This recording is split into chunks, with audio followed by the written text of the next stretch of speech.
Hello, everybody. Welcome back to Realness with three S's. I'm your host, Chantele Francis. Back with me is Mika to talk about Love Island All Stars episode 26, 28, 29, and 30. How are you? This is from a while ago. I'm sorry, everybody. We are behind the 8 ball here. I don't know if that's the saying, but we're behind. But we're catching up. We're doing our best to catch up and get back on track. Mika, how you been? How are you feeling about the season since we last talked? To be honest, I was supposed to be covering it on my channel as well, and I really haven't because from the time Kaz left, I really just stopped watching, and so it's just been I've been catching up, and I get press releases. So if you follow me on any of my socials, I do get press releases straight from ITV. Some people seem to think that I'm cutting and pasting from Gossipy and all these other websites that get the same PR things from like I do. I'm on US time A, B, I do it when I feel like it, and C, do not message me when I'm going to post it. I have 3 other jobs and 3 so I just was reading the press releases, and nothing was drawing me to like, oh my god, this is must watch TV. Well, I have to say though, the drama has picked up, I would say a bit. Like I'm more interested. It could be because I'm used to these people now. I'm used to these relationships, if we can call it that. And so I'm finding the dynamics more enjoyable. But I do think that they failed quite heavily in the casting department. Period. Not even just the casting department, how they staged this season. Yeah. Like the cast would have been okay, except for why is Kaz coming on the podcast and you're asking her what men she was looking for, and she's saying Deji, Ikenna, Jordan, all the black men from the recent seasons that did not find love, might have actually wanted to date her, and you guys did not bring them on. Yeah, I definitely think, well, that's definitely a flaw in casting. Kaz being on the show, just being kind of like a diversity casting. Yeah, it's kind of uncomfortable, and she has to feel it as well, right? Yeah. Like coming on to Love Island All Stars, okay, at least she's not having to stand up there and none of the men stepping forward for her or not wanting to couple up with her. Just gets the leftover person that didn't get his first choice. Like that definitely sucks. But now on this season, they just don't have anybody that wants to date her, and they just bring in her ex-boyfriend. And not that I want them to get back together, but like, it didn't even allow for that to be an opportunity for them to see what was going on in their relationship, because immediately they had their favorite Hannah that stuck it on him, even though she wasn't interested in him. That kind of took him away from just having even conversations that we could see with him and Kaz. And that was the only potential person other than Lewis who was not interested in her from the get-go. No, not at all. It was really, I feel bad that she has to go through that. Like, I mean, great. She's getting more visibility. Hopefully she gets a brand deal. She probably knew going in that like chances are I'm not going to find love here, so I'm just going to take it as a business trip. And I'm basically that's what she said. That's what she tweeted. That's what she said. She said, "Thanks guys for the free vacation," and I'm glad that's how she came out of it looking, because to be fair, I would have been very frustrated knowing that they sidelined me, knowing they did not really send anybody in for me. But that was where I was a few weeks ago. I watched an episode here or there. I just like the people they're spotlighting, I could care less about their relationships. But I caught up. I have thoughts. We will get through them. I don't know if this made me excited for the summer. So we do know that Love Island will be back for a summer series. We do know that Love Island USA will be back for season 6 in the summer. And it was just announced that Love Island Nigeria is officially a go. It is going through ITV. So I mean, I can only hope that they all do better casting than they did here. Yeah. I mean, 100%. It must be the B team that it was casting this season, because I really didn't feel as though they did a good job. It's been more entertaining now, as I've mentioned. But it could just be that we've been worn down, because it was just so boring before that, like, we're like, oh my god, any sort of drama here is like interesting. Yeah, true. So where we are at, sorry guys, we're going into the past here, but about a week ago. If you're in the US, we're probably caught up to where you I think we're still ahead of the US, okay? But this is last Friday. So what had happened on the Thursday was they had the competition, or like the little game where they had to use their chalkboard to tell what the different couples that they felt suited these particular categories. So it was least sexual chemistry, which couple is the most one-sided, which couple is honest with their feelings, the least honest with their feelings, and then which couple is the least compatible. This is where Maya Jama comes in. Mm-hmm. People get nervous because now this response, their feeling is that it might result in a dumping. And it very much annoyed me that they were all going to say, oh, well, we just thought it was just a game. It is never just a game in Love Island. You guys should know better. This is Love Island All-Stars. Hello? Yeah, I think that they were just trying to like be like, oh, shoot, I would have maybe... I feel like they would have been more strategic instead of dumping friends. Personally, that's what I mean. Like, they would have been like, oh, let me do something a little differently here. Yeah. So Georgia Harrison is quite upset with Anton. Well, like, not upset. She voices like that she didn't really want to do this. Which she did say to Anton. She's like, okay, I can't choose here. You choose, Anton. Mm-hmm. And so she does let Anton make the decision on who they're going to place to be who's the least compatible. He kind of, I felt like he got the ick there when he kind of moved away from her and was not happy with how she really absolved herself from any blame with this decision. Mm-hmm. You know how you can tell she does not like him? Yeah. And that, like, look at Josh and Sophie. That Sophie, who I think is usually a little more reserved, really does like Josh. She backs Josh, even when other people might say he's wrong. She backs him a lot, and she stands by their decisions, whether they're joint or separate, independent. And not in a, like, oh, follow me around, little puppy dog kind of way. She literally is like, like, regardless, it's a team for us. With Georgia, she just allowed him to be hung out and dried.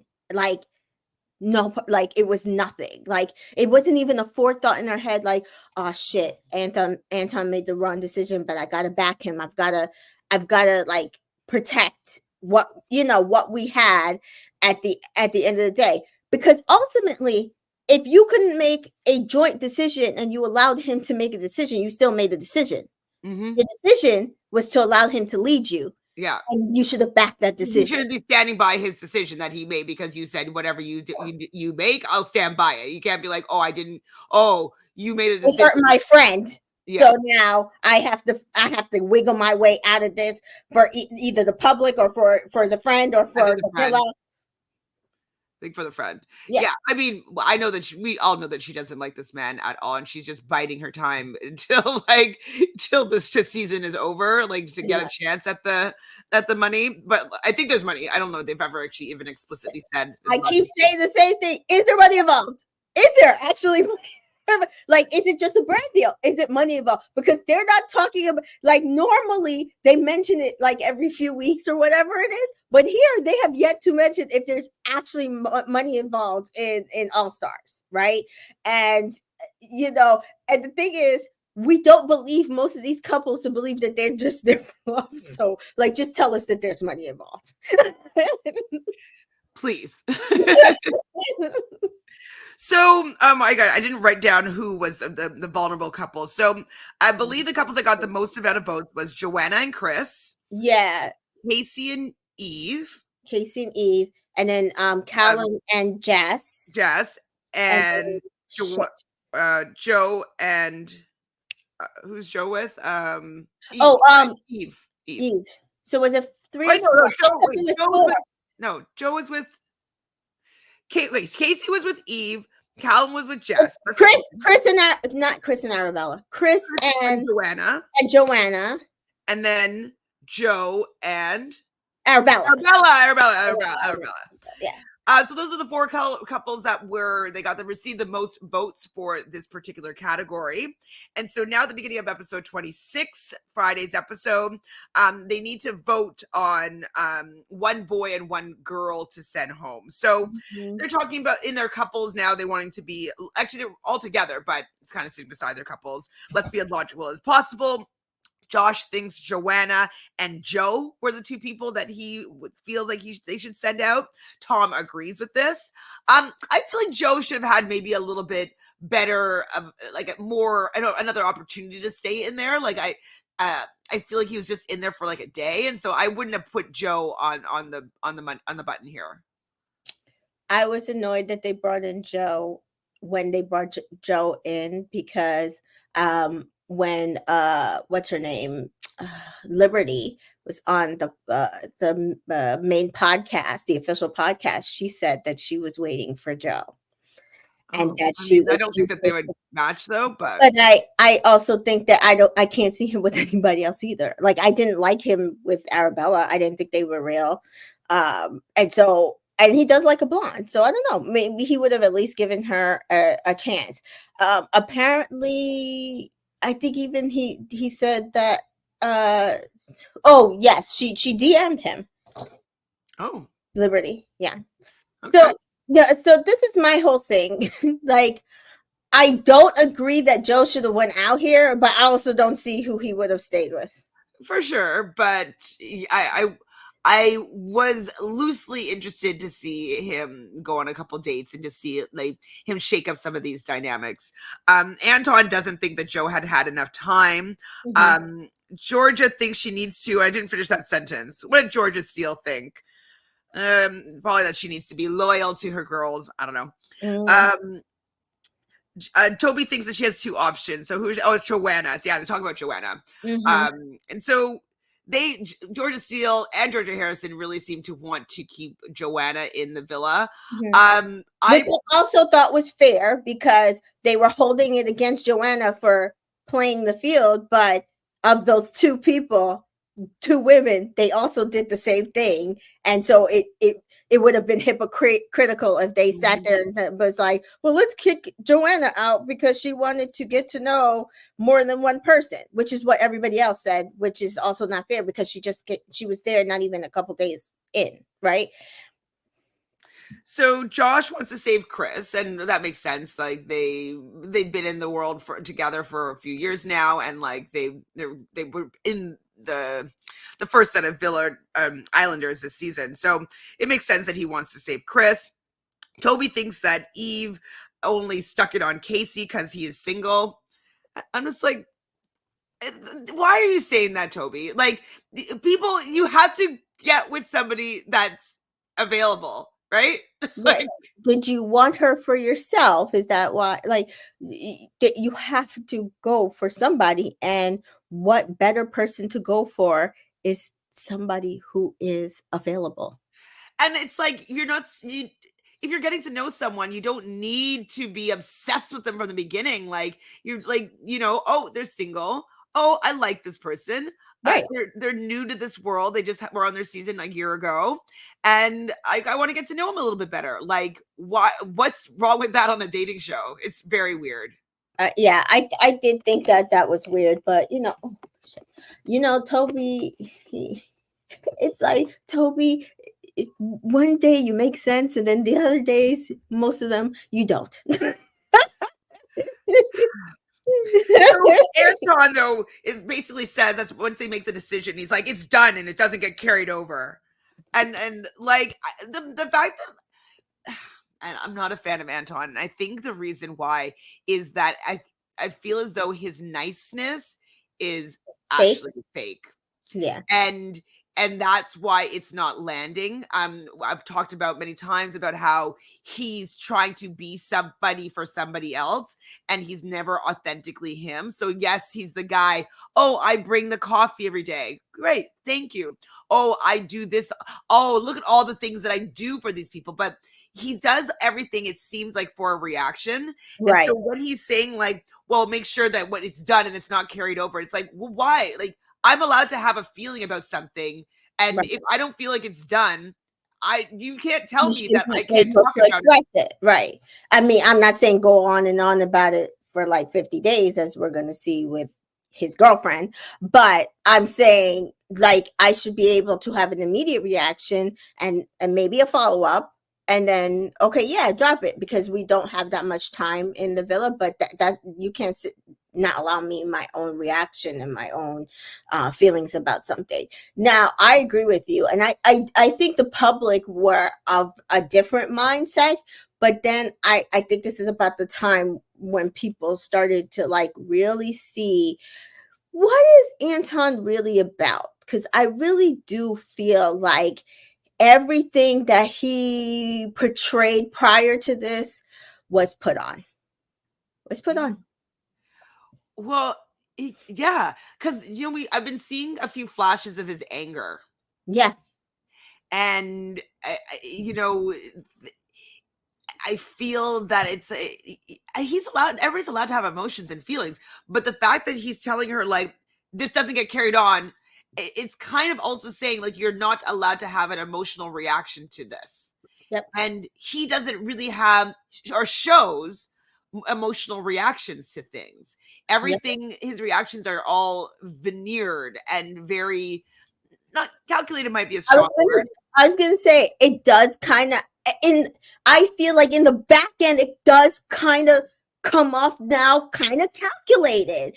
Can we believe this? Like, I understand calculated might seem malicious, but sometimes calculated is just about perception, right? Mhm. Like how you're perceived, who you want to actually look at you and get a feeling of a certain way, so that I feel like calculated might be the right word. Yeah, it just has a negative connotation, but Yeah. it's like manufactured, Yeah. maybe. Okay. Um, I can see that one. I'm just trying to like really get to the like Put quaff, on. put on, curated. Like it's definitely he's cut out who he is, how he wants to be perceived. Right. And I feel like we got that flash of real emotion when he was put off by the fact that she was throwing him under the bus. He had a flash of anger that was the most real I've ever seen out of him. And I was like, oh, he covers up the true him. That's Mhm. why I do not connect with him. That's why he doesn't connect with any of these women because Mhm. it's not a real person. Right. He's being a manufactured version of a person that he thinks that people want. Right. Which is why I know I bring her up often, but Taylor Hale has something that makes sense. She says she does not want a nice guy. She wants a kind guy because a nice guy can portray himself a certain way, but a kind guy will not do that because kindness comes from your heart. And I think that's a fair comparison. We've been seeing this nice guy Anton from the beginning. He supposedly likes Georgia, and that means he takes everything that she gives him. But then we've seen little bits where he has been very unkind to people. Yeah. And I don't know if I said if it was before this or if I wrote it down in these 5 pages of notes or 5 episodes of Notes. But I did say that, like, whoa, why is he barking at people? Like, why does he have all this vim for all these people? Like, he does not have a leg to stand on here. Like, is he think that he's in a strong relationship and that he has the right to clap back all the time? So I think he does. I think they have producers in their air, and I'm sure the producers for him have been like, just stay the course. The public love you guys, and just, you gotta just tell her how much you like her, make her feel secure. And I'm sure in his head, he probably was like, "Oh, the public likes us, so that means that." And where did they land? Did they land like second or third when the public did the vote? I don't. They're probably third because it would be Molly and then Georgia Steele for sure. Which I don't know which vote later on. Wait, no, because third was Hannah and Tyler, so I think they landed in the middle. But they knew that they weren't at the end, right? So I do think that's probably a little bit to do with it. Anyways, so Tom is the one that's delivering the news to the vulnerable Islanders. They narrowed it down to 2 couples, but the majority decided that Joe and Joanna would be the 2 Islanders that would be going home. I think that they made a wrong choice here. Who do you think they should have sent home? Arabella. Yeah. Arabella.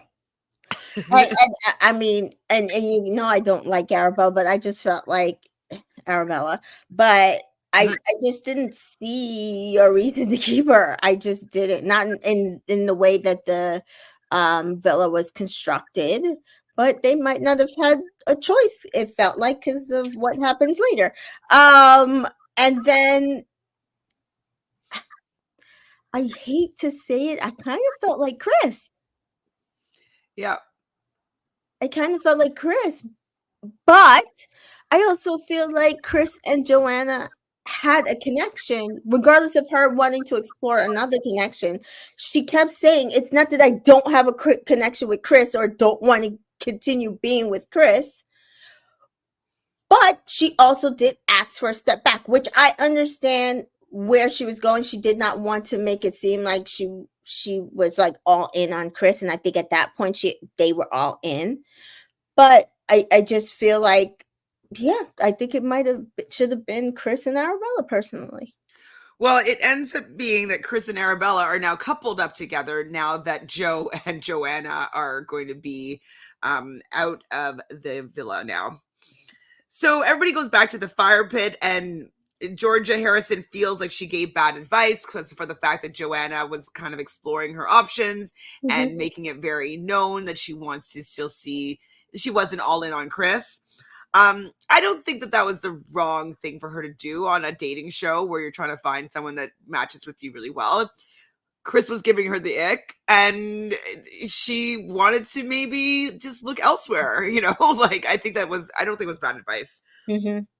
But Chris is now really upset because now that Joanna's gone, like he wishes he was sent home. What do you think about his tantrum? Should have been sent home. I mean, I understand what they were trying to do. They're trying to save their friend, but they should have sent him home. If you're going to send, but I understand. Like they didn't know what the totality of it was going to be, but they should have sent him home. I'm sorry. I personally feel like they should have just dumped a couple. Like either, like if it was going to be all of that, if you weren't going to dump the FIFO first in, first out, which would have been Chris and Arabella, you should have just dumped a couple and then just see if they work on the outside. So let Chris and Joanna figure out their bullshit on the outside. Yeah. I like Chris. So on the little mini After Sun, Joe, I thought it was really funny because she's like, Maya was like, hey, are you going to be waiting for Arabella? He's just like, no. So he was just like, I know, and there's nothing really going on between us. That's what I was saying. I was like, I to be fair, I didn't see anything with them. So. I know, but like just the fact that he was just like, no. I think he just had to deal with what he had in front of him. Absolutely. And like, why isn't Toby being like, oh, Joe was like just sticking it on Arabella because she's single? Like, you know what I mean? Like he has to say that about Eve, but not about Joe, you know? These are the same two people that sat there and reamed Sally for being with EL after Toby and didn't say the same shit about EL. Mm-hmm. Like, hello, like they both did it. Like EL came in and went straight for Sally. He could have came in and went for anybody. He went straight for Sally, and Sally went with EL because he showed her exactly. But who did they blame out of the situation? Sally. Of course. So Joe and Joanna think that the most compatible couple in the villa is Tom and Molly. Okay. Georgia Harrison thinks that Anton should have saved Joanna, and so this is what Anton didn't want to continue discussing. And so now Anton is pretty annoyed by Georgia. Of course, like I would be annoyed as well. Like he has a right to be annoyed here, but like he also doesn't have a right to be like, we're not talking about it anymore. It's like you didn't fight for your friend. You feel guilty because you gave her a certain amount of advice and ended up getting her ass sent home. That's on you. That's not just on Anton. I do love when Casey came back over and Josh, and he hugs Josh, and Josh is like, I can never let you go, bro. Like, Josh, I go up and down with him. You know what I mean? Sometimes I really like him, and sometimes I'm like, oh, I don't know if I trust you, but I will say this, to be fair, Josh isn't always right, but he's always right. I feel like, do you understand what I'm saying? Like his actions aren't always right, but usually what he's like saying about things happening in the villa and stuff, correct. Yes. I do agree that he's usually has his finger on the pulse. Right. So Casey and Anton think that Chris is being rude to Arabella because Arabella and him are now coupled back up together. Yes. He is. He was. He doesn't like that woman. He doesn't like her. I think, and I know it's been talked about every single way to Sunday, but her saying that he was her taking something personal that he gave to her and then portraying it in a twisted way to him really pissed him off. I'm not saying it's right the way he treats her, but I also understand that feeling of you don't ever open up yourself to somebody and then they take, regardless if she like verbally repeated exactly what he told her or not, but you took that little bit of information that he allowed you to get a glimpse at and you twisted it to make him feel a certain way, to make other people feel a certain way about him. It's icky. Yeah, I mean, I don't think that he assessed what she was doing correctly, but I understand because he keeps on saying that she took something that personal, whatever, like that you just said. But I don't feel like she was actually doing that. But if he feels that, that's what I'm saying. He got the ick. Like, he came on the podcast and he said it again. He feels that, like, even with potentially being able to watch the show, he feels that way.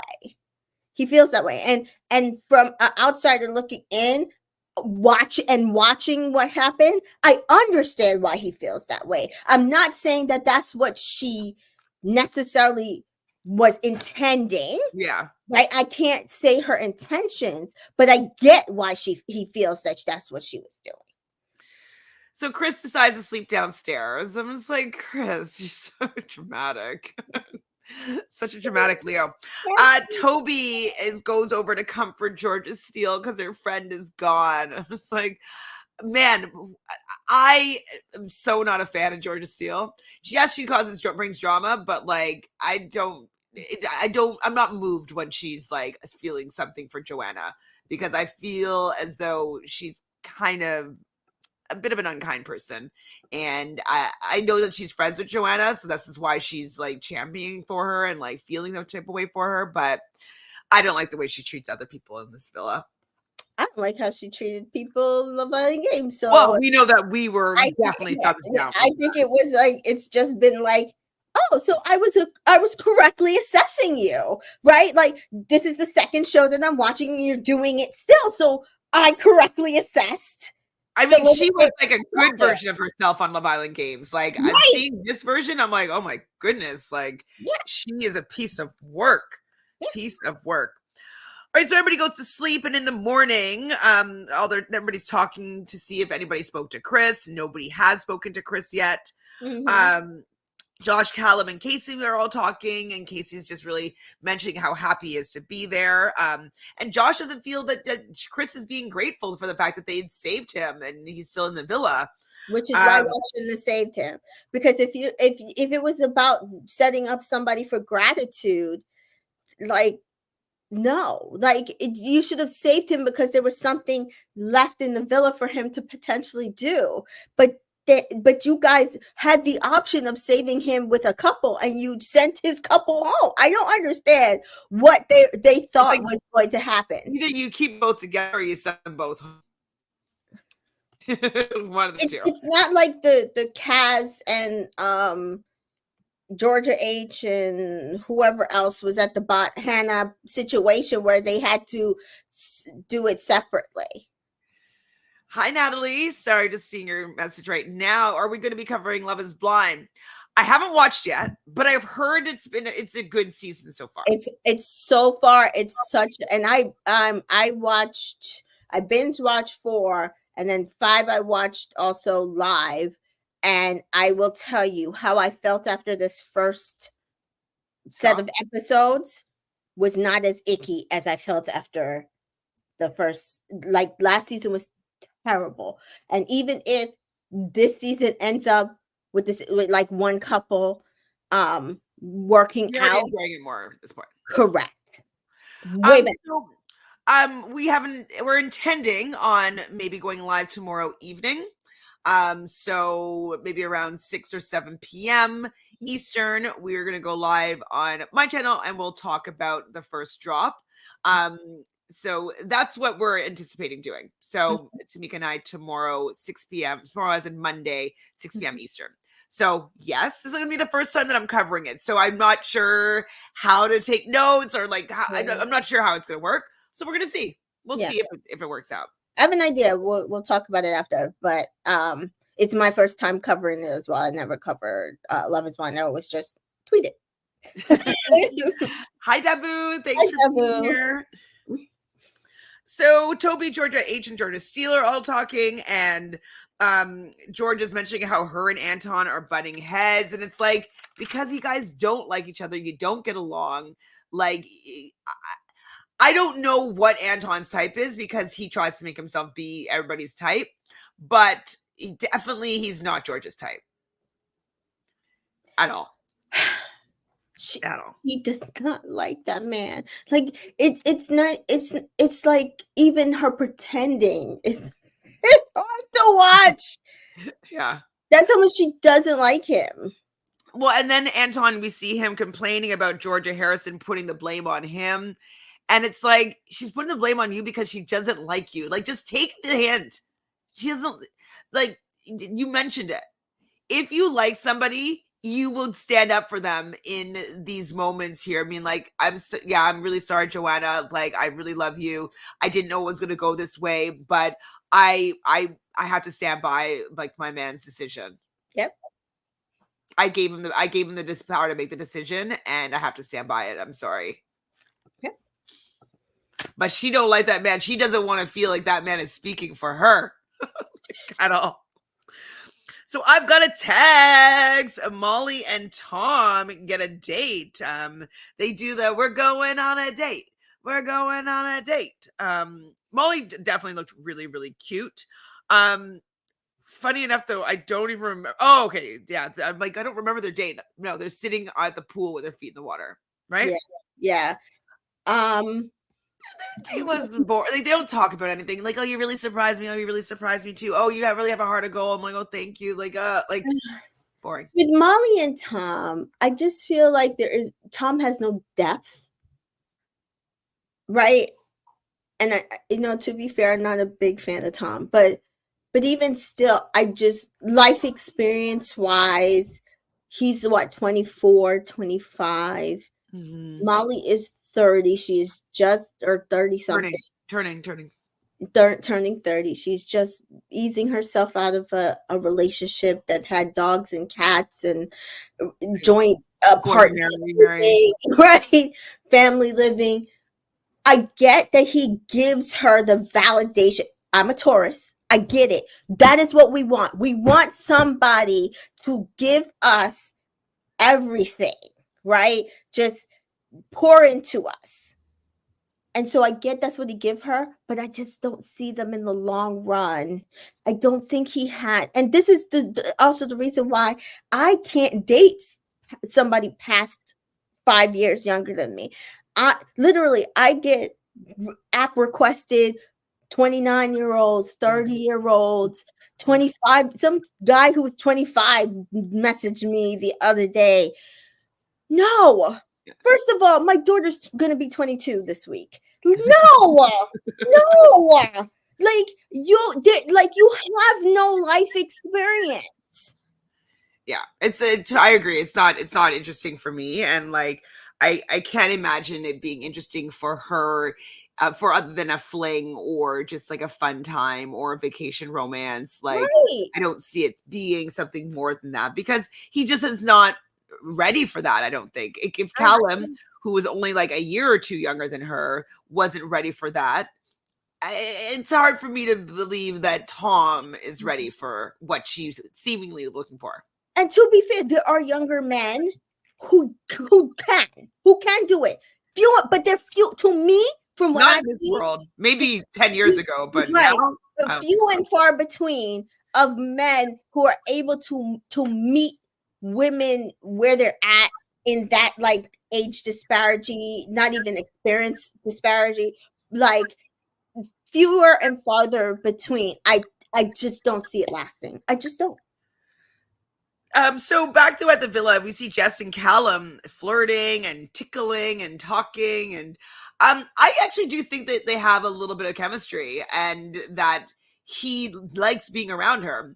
I do feel as though, he flirts with her, and like they have a bit of banter, and so out of everybody, like, he has more banter with her than he did with Georgia Steele, in my opinion.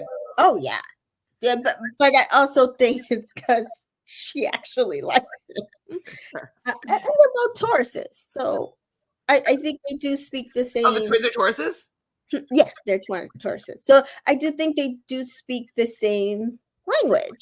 And obviously he has a type. He's drawn to Tauruses. Sorry, I didn't even realize that we're so far back where we have Anton and Georgia with the talking crystal. That was so long ago. Oh my god. That's what I say. I haven't covered it either on my channel. I'm just like, well, I mean, even if I go back and cover it, like the US is behind, but I'm just like, do I want to talk about some of this bullshit that was happening a week ago? Because it's fine. Okay, we're just catching up. But the talking crystal, basically, Georgia has a crystal, and whoever's talking, kind of like a talking stick, say their part and uninterrupted by the other person.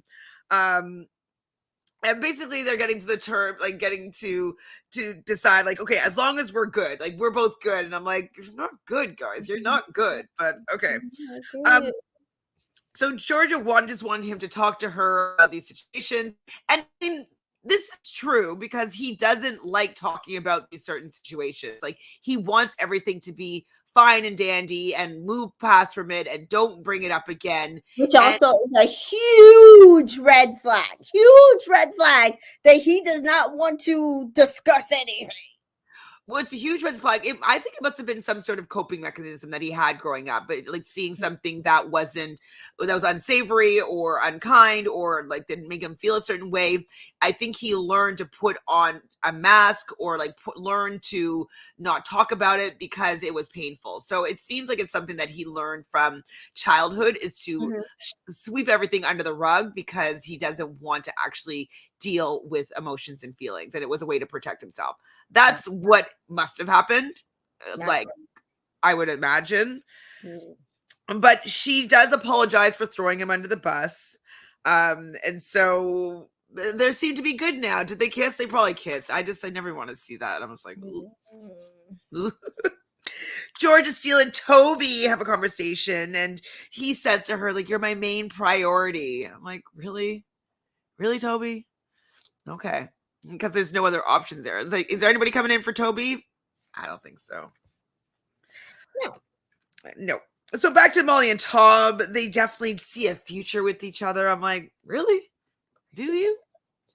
Like, and the thing is, I truly believe they believe it. From what I think they have to say it.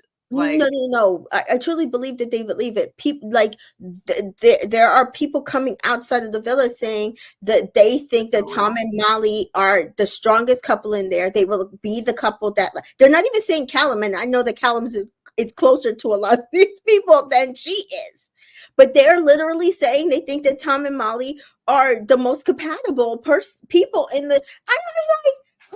How's that possible? It's not possible to me. I think they think they look good together. I don't even think they look that great together, but maybe that's why, or because he's tall. I don't know. I don't know. Something about something about the conversations that they have and how they are in the villa, which I feel like even with that being in the villa, I just don't see it working on the outside. Personally. Are you watching The Bachelor at all? No, I listen to everybody's podcast covering it. So I know what's happening. I'm up to date. I listen to Game of Roses. I listen to Kicking It with Ray. I listen to the Rose Noir podcast. I've just been listening to everybody chit chat. Dear Shandy. So I'm caught up. I know what happens.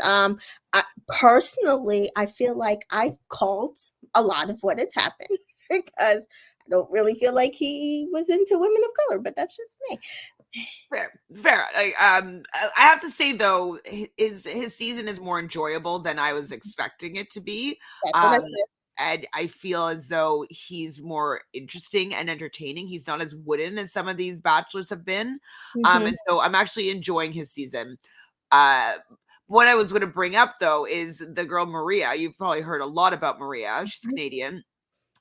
And I really feel like she has chemistry with Joey.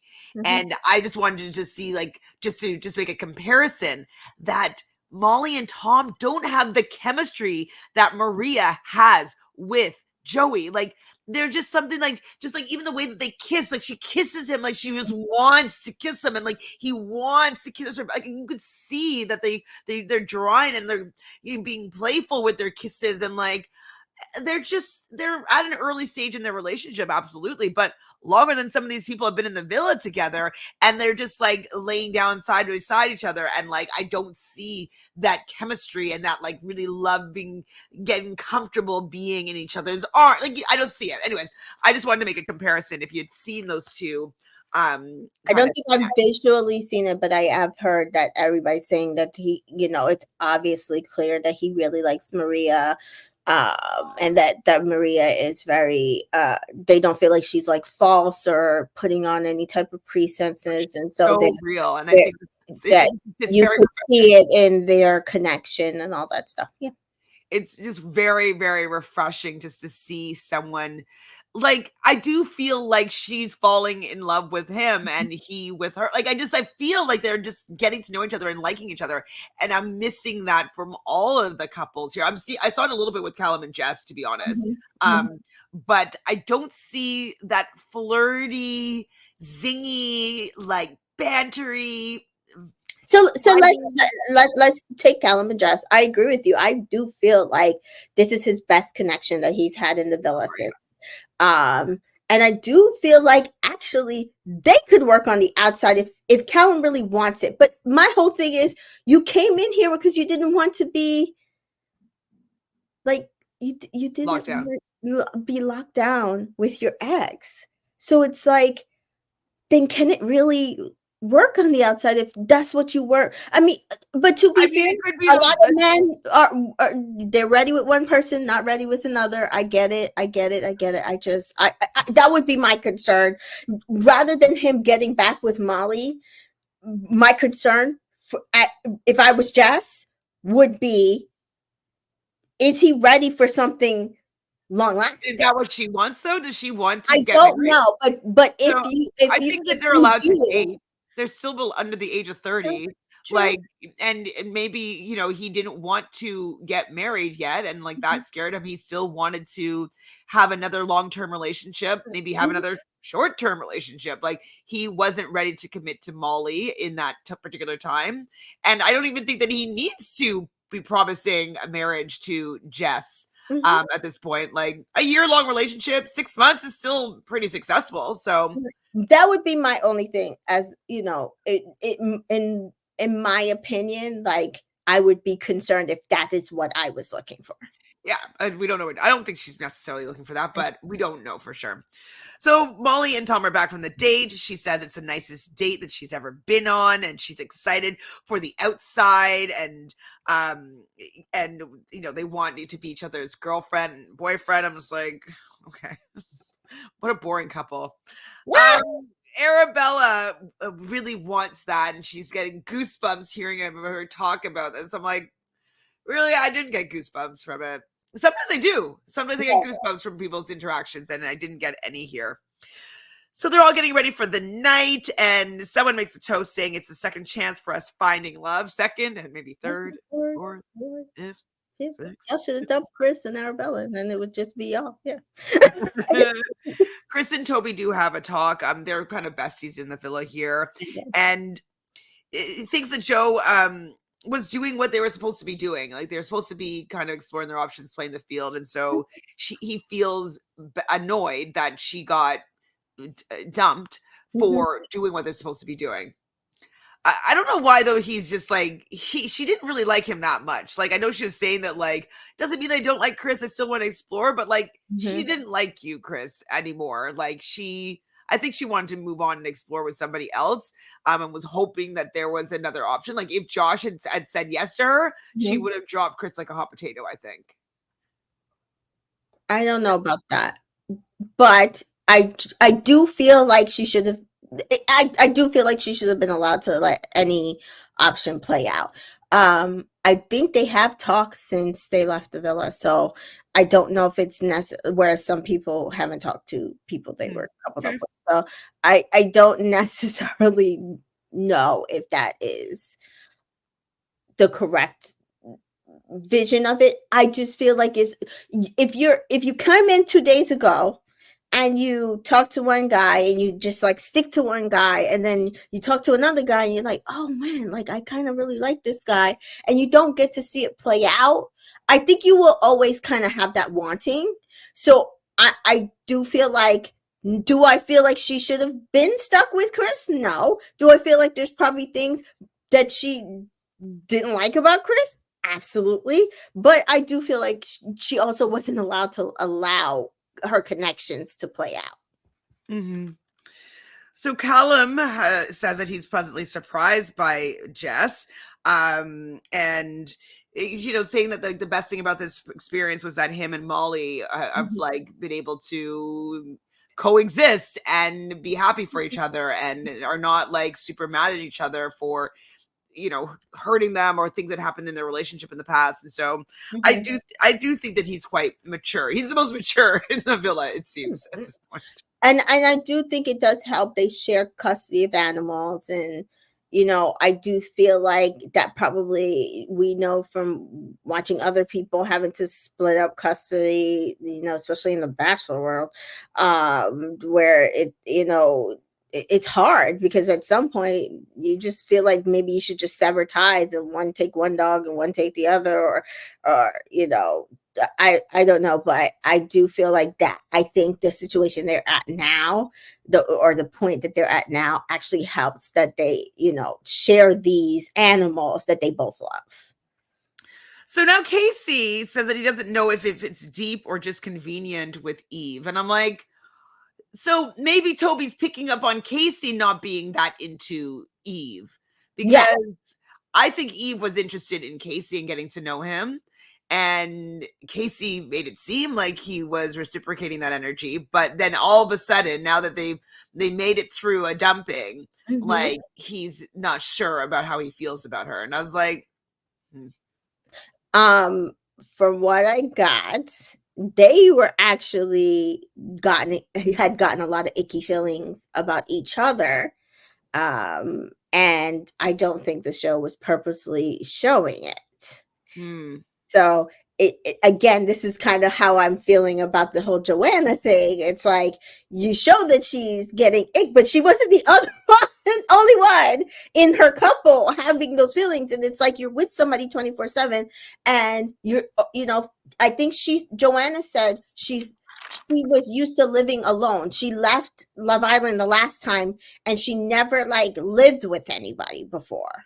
And so this was her first time, because remember, she wasn't in Love Island the last time that long. This is the first time she was in here, actually living someone, going through an actual romantic connection, living with other people and trying to navigate that.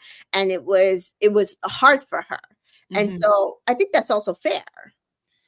So Chris, though, is still mad, and everybody's just saying, Chris, she didn't have enough votes. She wasn't staying. So Chris, if you really like Joanna, you should leave. Yeah, I thought he was going to leave.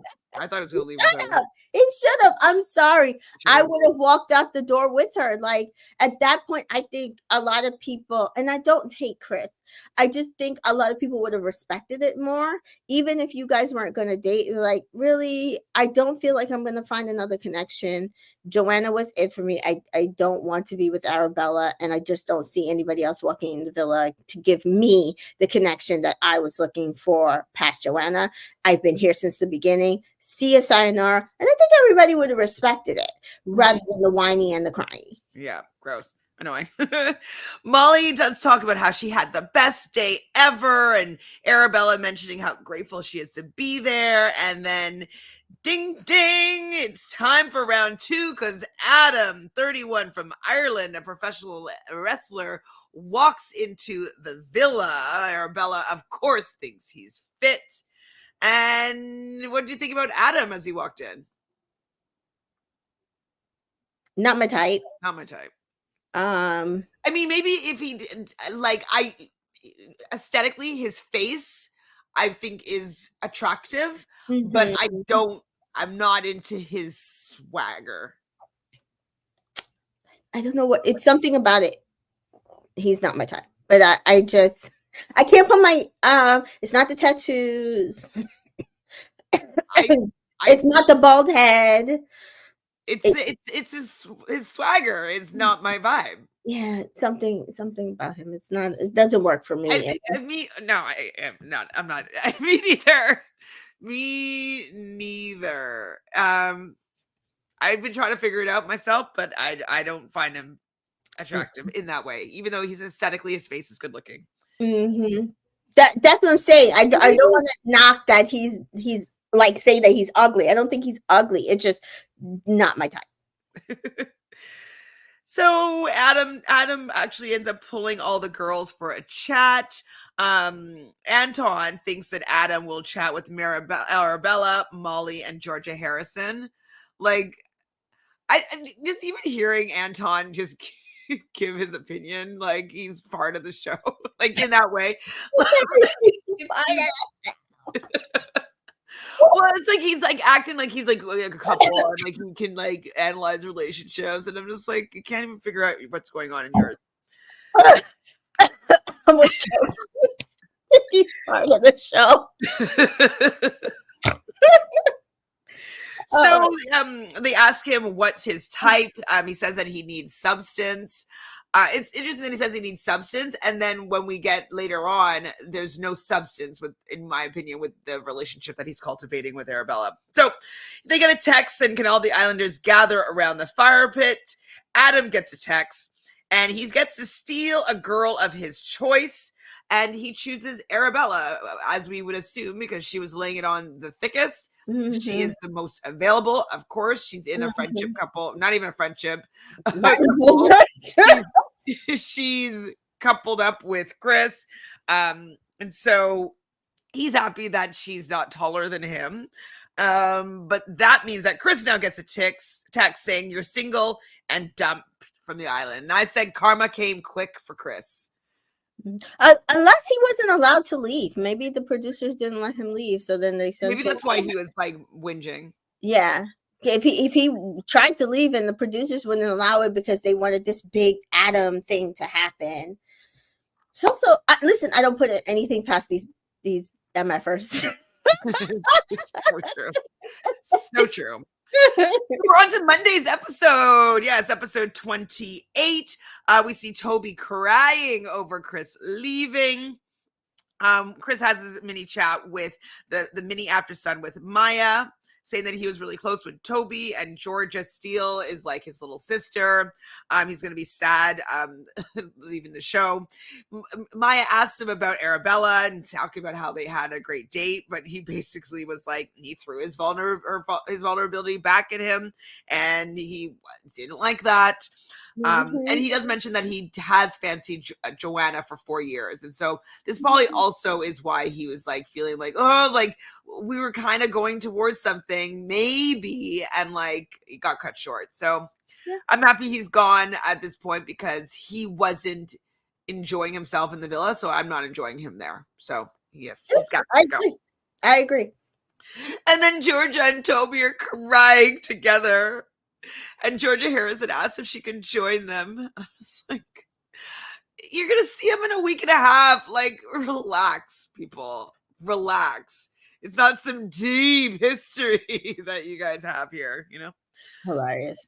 Arabella and Adam chat, and she was saying that she hoped that he picked her, and they talk about what's a good first date. I don't know if she actually they end up answering it, but they end up cheersing, and they talk about looking into my eyes, and he's like, yeah, you better look. She's like, you better look into my eyes, or we're gonna have bad sex. And Adam's like, you can't have bad sex with me. And they start talking more about it being effortless and how excited he is. And I'm like, well, didn't you want substance? Like, where's the substance that you said that you were looking for? When immediately in your conversation, you're talking about having bad or good sex together. I'm like, but I never thought every time that Arabella had like an actual connection other than Chris, it was all sex based. Josh, Toby, right? And so I don't feel like Arabella wants anything actually serious. And I also feel like that's why her and Chris crash and burn. And then, add insult to injury, that she just took the serious conversations that they did have and twisted it a little bit. I feel like Arabella is just playing the game here. Or I think maybe she doesn't know how to connect someone other than sexually. Correct. Which is fine, right? Like, I mean, but eventually if you want something long lasting, sex can't just be the basis. I just laugh because the producers made sure to protect her and Adam in that vote that they did. And it's just like, to me, they could have gone. Absolutely. I was like, how much, what contract did Arabella get to come on here that she is still on this show? Because to me, she should have been an option for dumping, personally. But that's what the end of this episode. That was the end of they weren't dumping yet, was they? Oh, no. It was the end of the Friday episode. When Adam gets the text? Yes. To steal the girl that they weren't eligible for dumping. They weren't eligible for dumping, but they made it. well, he was supposed to steal a girl, so he stole Chris's girl, Right. which is Dumped Arabella, Chris, and Chris is dumb. but didn't show the because that was Friday's episode, right? So they didn't show the exit interview with Chris, but they made the public vote on the couples that they wanted. Oh, for the next vote dumping. Yes, Oh, yeah. okay, yeah. Yeah, so they allowed Arabella and Adam to not be an option. And I so mean, that I get what you're saying, but like it makes sense to me that, you know, they're a brand new couple, like nobody knows who Adam is yet, so for them to be ineligible like makes sense to me, but I understand that you said that they could have been eligible and it would have been nice if they were dumped. I get it. yeah. And I also feel like she's going to be meeting her boyfriend at Heathrow after this. The one everybody was like, wasn't she with that guy like last week on vacation? They're like, oh my god. So bedtime happens. We see Callum and Jess making out, and in the morning, everybody's calling it the kissing corner because they can just hear the smooches of Callum and Jess. Arabella mentions how she just loves feeling small in Adam's arms. And I'm just like, Callum does bring Eve a coffee because he couldn't tell the difference between the two of them in the dressing room, even though they look quite different. I mean, just to me, they look different. Huh? Even if you just go like, Eve has bigger boobs and bigger lips, and blonder hair. That like yeah, even me, just like I that. feel like Eve is rounder. Who is? Eve is rounder. I think she's a little bit like weighs a little bit more, like a little bit fuller. And not to say like she's fat or fat. No, it's not that. Like in the face, she's rounder, and Jess is like very very slim in the face. And just to me, like even just little things that I see in their facial structure, I'm just like, they're not like to me, I understand they're identical, but it's kind of like Tia and Tamara to me. I always been able to tell them apart because even though they're identical to me, there's little things that you can see in their facial structure that it's like, that's Tia, that's Tamara, that's Eve, that's Jess. But that's just me. But I also think that men don't pay attention to that stuff all the time. So yeah. I don't know, and I have lots of twins in my family, so I'm like, I'm usually pretty good at telling twins apart, you know? And like, I would think that he could get the demeanor pretty, like, because I find that Eve is a little bit more feistier. Yeah, saucy, a little more. I agree. Sexy. And Jess is a little more laid back, like the 2 coins of a Taurus. Like she's the laid back one, and she's the feistier side that usually you don't see. But I guess that's to be different. That's how she has to put forward. So I agree with you. I personally I could tell them apart, but I don't know why. I feel like that it should be a little easier, but I thought it was cute though. She's like, thanks, Callum. I'll give this to Jess. Yes. Like, oh. So Adam, Anton, and Tom are talking, and he says that he still wants to get to know people. And I was like, of course. Everybody still wants to get to know people. Sorry, Arabella, but I feel bad. But sorry. Arabella, Casey, and Callum end up talking, and she feels the most right with Adam, and you know they tease Callum about the kissing corner, and he likes Jess. He does. He likes her. He does. I really do think he likes her. That's what I'm saying. I do think they could be something. I just don't know. Are we gonna end up being, down the road where he's like, oh, I couldn't do another year? It would be disappointing. I'm just saying.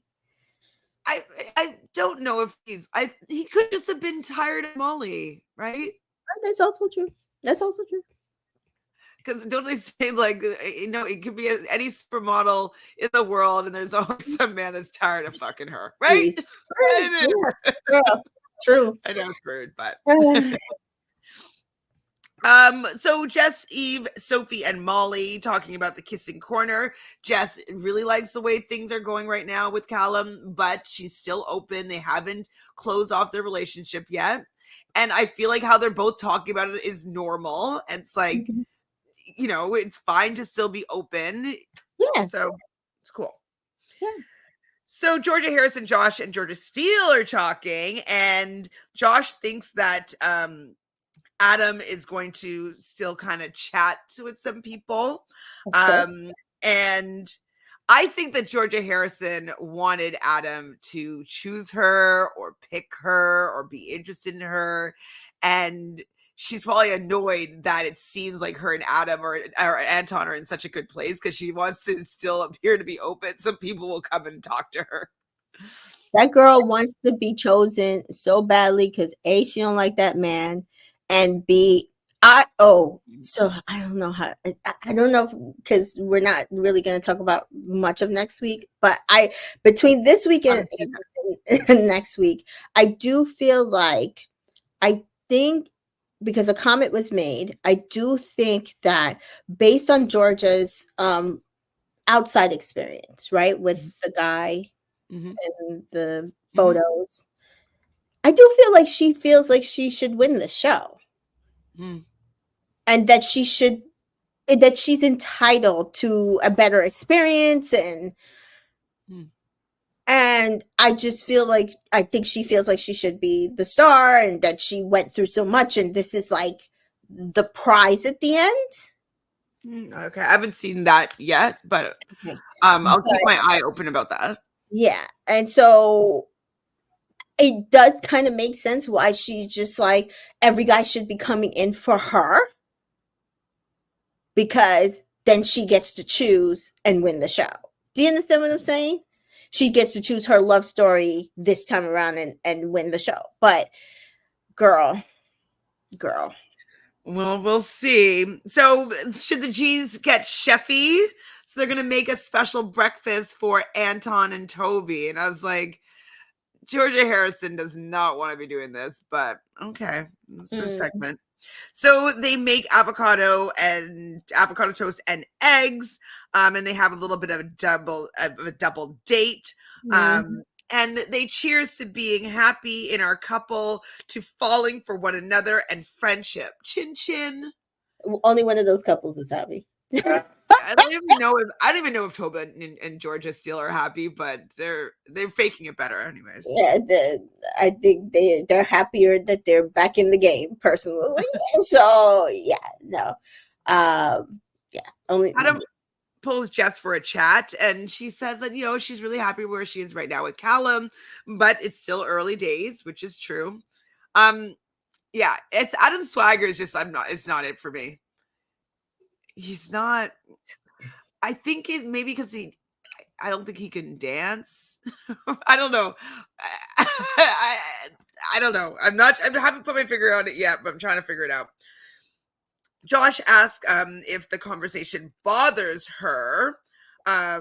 It's just to Arabella, and he hasn't told Arabella yet that Adam is open. I'm like, Arabella's gonna get a little bit stung here, because I think she thinks that Adam is all into her and he's still open, and so I'm sure Arabella's feeling a type of way that he's talking to Jess.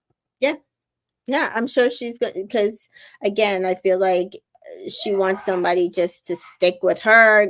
She keeps saying, everybody keeps leaving me, but also you're not really giving them anything of substance, in my opinion, to make them want to stay So Casey, Tom, and Callum chat, and Callum is not feeling Eve.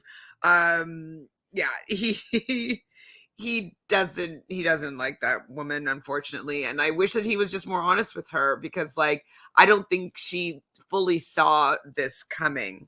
Well, this is the thing. Casey had intended on going after Joanna, and then it wasn't possible. And then I think he still was going to go after Joanna with the whole Callum situation. Like, oh, there's an opening. She's not still into Chris, right? Like fully, like I can maybe get in there, and then she gets dumped. And so I think he was trying to focus on Eve, but no, I don't think he, I mean, and I love me a Taurus Scorpio pairing, but I always feel like it's like there's just like this road you have to follow in order for that to work, because like otherwise it's just like love or hate, like like you Yeah. both have to be very evolved, and I don't think Casey is very Mhm. evolved as a Scorpio, not at all. Well, Casey's journey for finding a girlfriend continues. Adam goes over and pulls Eve.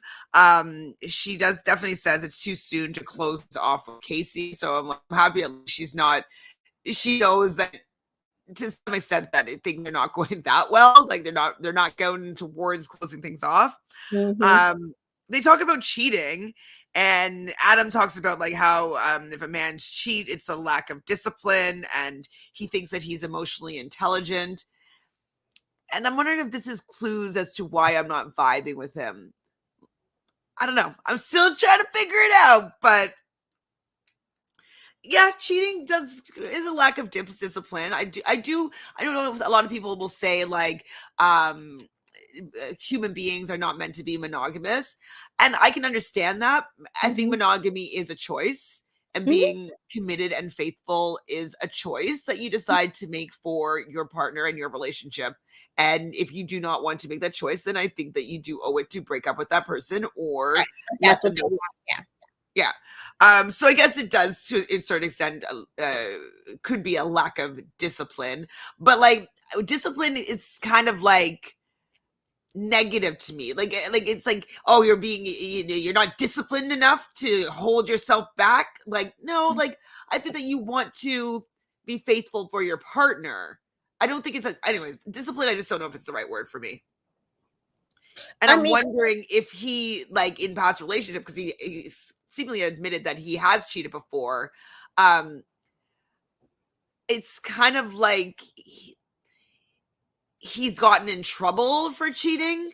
And so he doesn't cheat because he doesn't want to get in trouble, as opposed to not wanting to cheat because he cares and loves his partner and he wants to be committed for, you know what I mean? I don't know. It's hard for me to explain.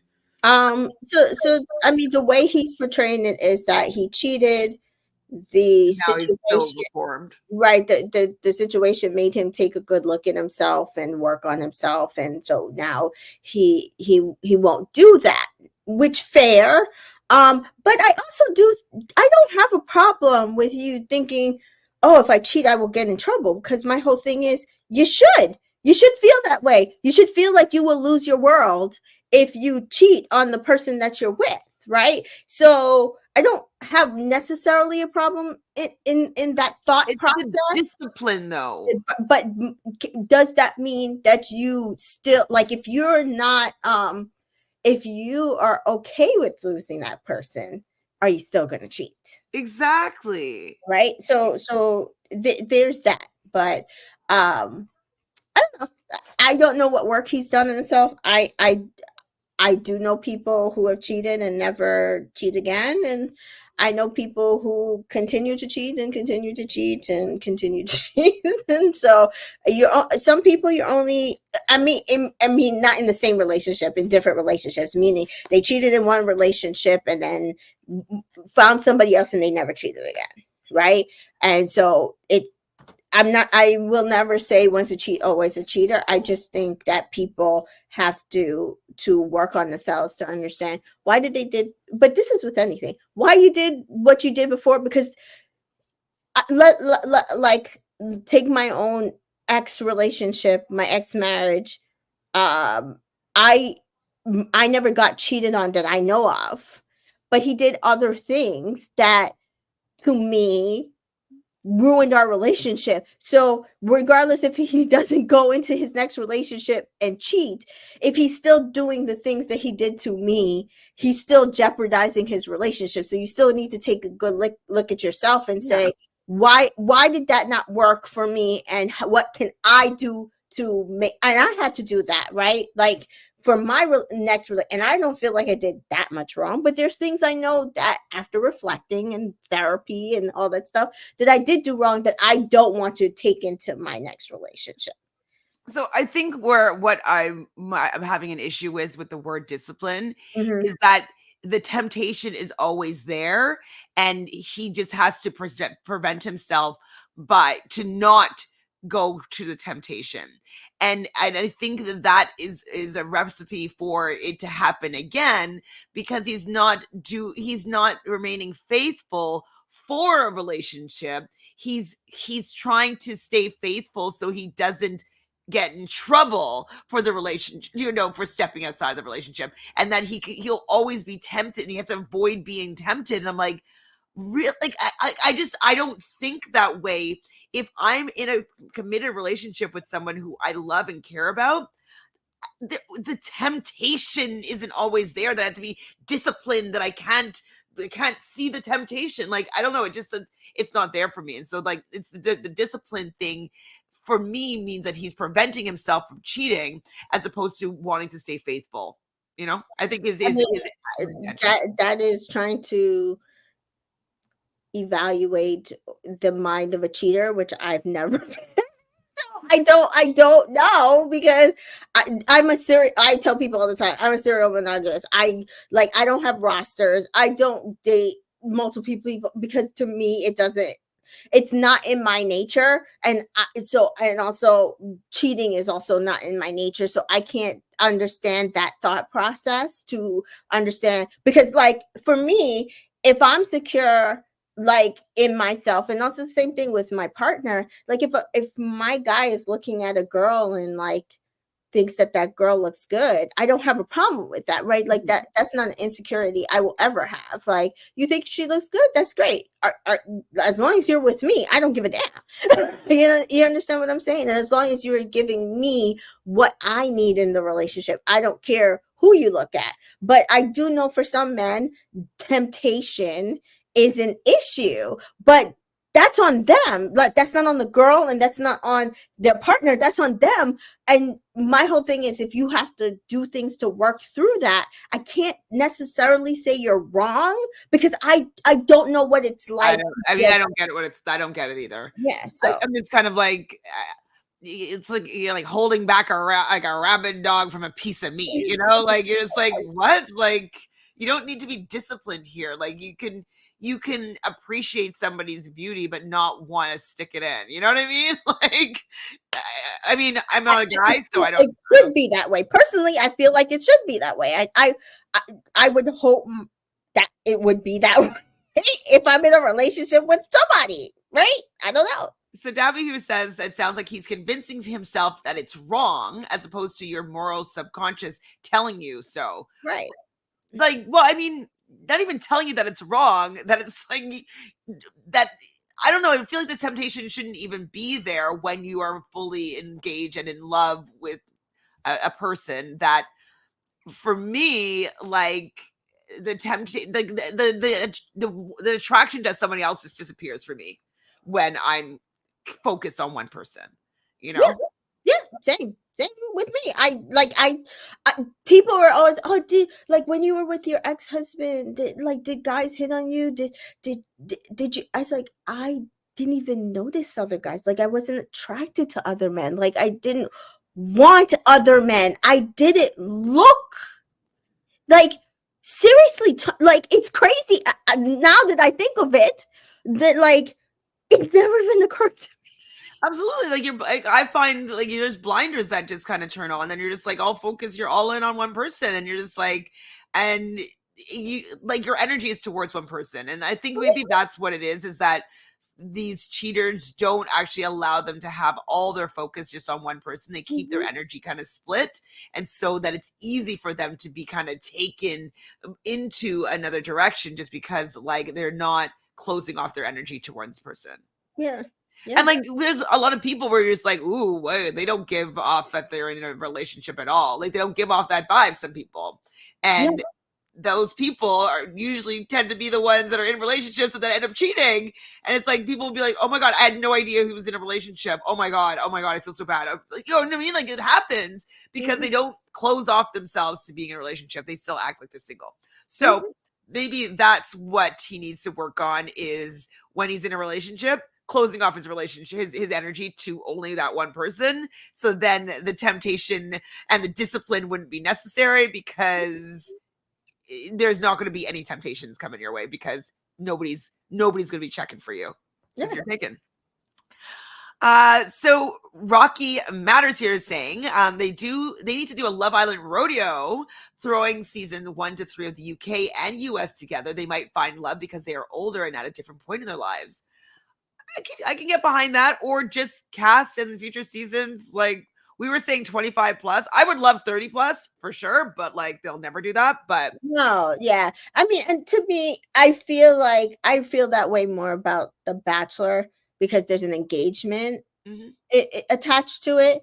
And we do see like it, but we do see, like, even from what I'm not watching the show, but from what I'm seeing, a lot of the mature women on Joey's season are handling things a little bit better than the younger women in their portrayal. Could be editing, I don't know. But I will say this. The things that they should have done here is, first of all, cast it a little more for diversity. Second of all, I just don't feel like they should have just, if they were going to do this cast this way, meaning it's the same format, other than the public barely votes, they vote a little bit, then you have no holds barred. Do whatever you want to. Bring in new people. Bring in a random person who's never been on Love Island, a star, a reality star. Yeah, bring in who you are, that love the show, that want to date somebody from the show, and like, you don't know this person, but they watched you, they like you, and they want to date you. Like, you have everything at your disposal. All you had to do was open your mind and imagine and go with your wildest dreams. They did the least that they could do here. The least. And it's disappointing. It definitely is. But I have to say, I know you probably will differ, but I do think that it's better than the other winter season, like the last winter season. So there's that. The last winter season? I mean, the last winter season, I liked, I like the winners, and I like the last couple that's standing. So I didn't like the editing. I didn't like what the producing and the editing, and that is what they did not want the Black couple to win, right?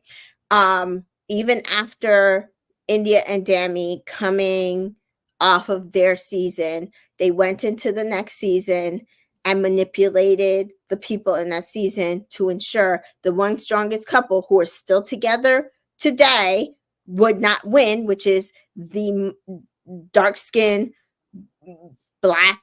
For like, literally, they made one of the guys not be as Black presenting. They said it makes the audience uncomfortable. Yes. Yes, they told Shaq he couldn't say certain, like he would say like a Jamaican word for like pal or friend or whatever. Yes, and they were like, you can't say that, it makes audience uncomfortable. Saying brethren, or was it another word? It was another word similar to that, because he's Jamaican. But then they cubbyholed themselves. They wanted Tom and Sammy to win, which was a white facing couple, but people were so eked out about Tom and Sammy and the fact that they like really were it. And then Casey, they were trying to also put Casey with the person he was with, because blonde and blue-eyed and all this stuff. And again, Casey was like, I don't like her. And then the only couple left was a biracial man and a Asian woman, South Asian woman. And so, well, she's Trinidad. They're both Caribbean. So, and they never promoted them. They never push them. They say it's because the that season wasn't a well received season. It's too ethnic. That's what it is. And it's the same thing with 10. You had Ella, and I feel like Ella and Tyreek might have possibly won if they had not shown that fight. Mm-hmm. So they get a text, and it's time to serve some major looks with the pre-loved pink party sponsored by eBay. It's so funny. Like back in the day, I was obsessed with eBay. I was like searching on eBay all the time. Like I got a bid sniper, and if I want to snipe bids out, and like all of a sudden, I stopped caring about eBay. Maybe Amazon came into the fold, but they really, really, really, really, really, really focus on eBay on this show. Well, you know, after some of the past Islanders like went after them for using fast fashion, so using Pretty Little Things and that other one that I refused to order because they hazed Catherine last season. They had to change who they were going to use as a sponsor, and I feel like that in their head this is the mix of being able to use fast fashion, but being able to also say that they're using upcycling and all that stuff. And so I don't mind the eBay. I never was I don't go on it anymore. I'm like, yeah, I was gonna say I just but also in the UK, I know they have like a separate app, you know, with the marketplace and all that stuff because India was a big promoter of that, and she actually had a full line on there. So I don't know if it's in the UK, it's just like a different they thing. use it differently. Yeah. Yeah, to what we use. Probably. I should go on and check it out because I used to get some really cool stuff from eBay, but now I'm just like, I guess because Amazon just like faster. Yes. Like I get it the same day or the next day. I'm like, I like that. With Yes. eBay, it's gonna be well, I guess there's stores on there now, but it used to be, you know, some random guy in another city or state, and Yes, they would mail just it to shipping you. it to you, and you would have to wait for however long. And I mean, we have a lot more options now for that. We have sneaker specific companies that do that. We have, you know, what you call it? Oh my God, I'm gonna remember it. Hold on. Uh, we have Poshmark, we have McCarty. So a lot of and I think there's another one that people use all the time now, where they literally are just like throwing their clothes up there and I sending like it. Poshmark way better than eBay Yeah, because it just seems closer. yeah, yeah, yeah. And so I do feel like we just have more options now that Mhm. eBay is kind of like last on the list. It's not even my part of my thoughts when I'm looking Me to buy neither. It's something. in, I have like have it in my little folder of like if I wanted to sell anything. Shop. So they cheers to looking pretty in pink. Arabella and Adam go onto the terrace, and like all she ever tries to do is get that kiss moment, and she's not playing this correctly. I get it. She leads with her sexuality. Yeah. That is totally fine.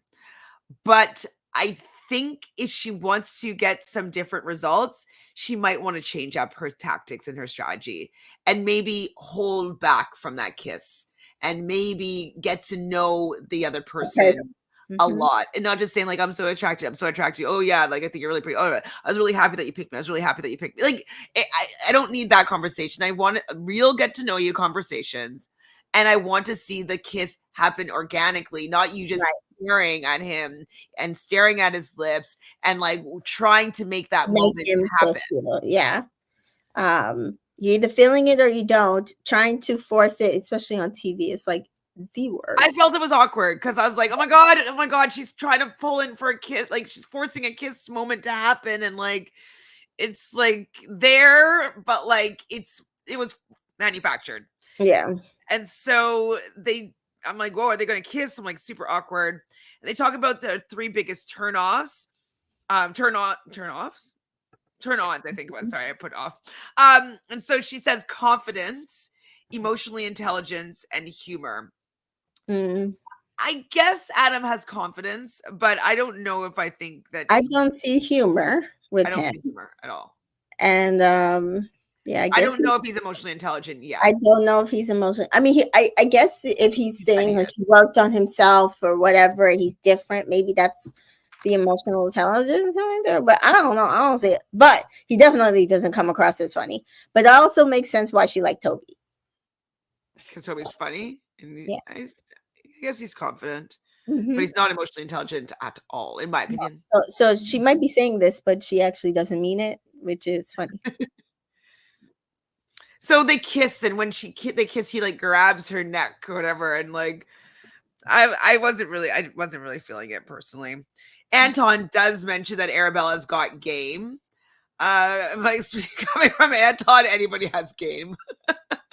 But they're all kind of, looking up and seeing them making out, and the peanut gallery is just chatting about Arabella and Adam.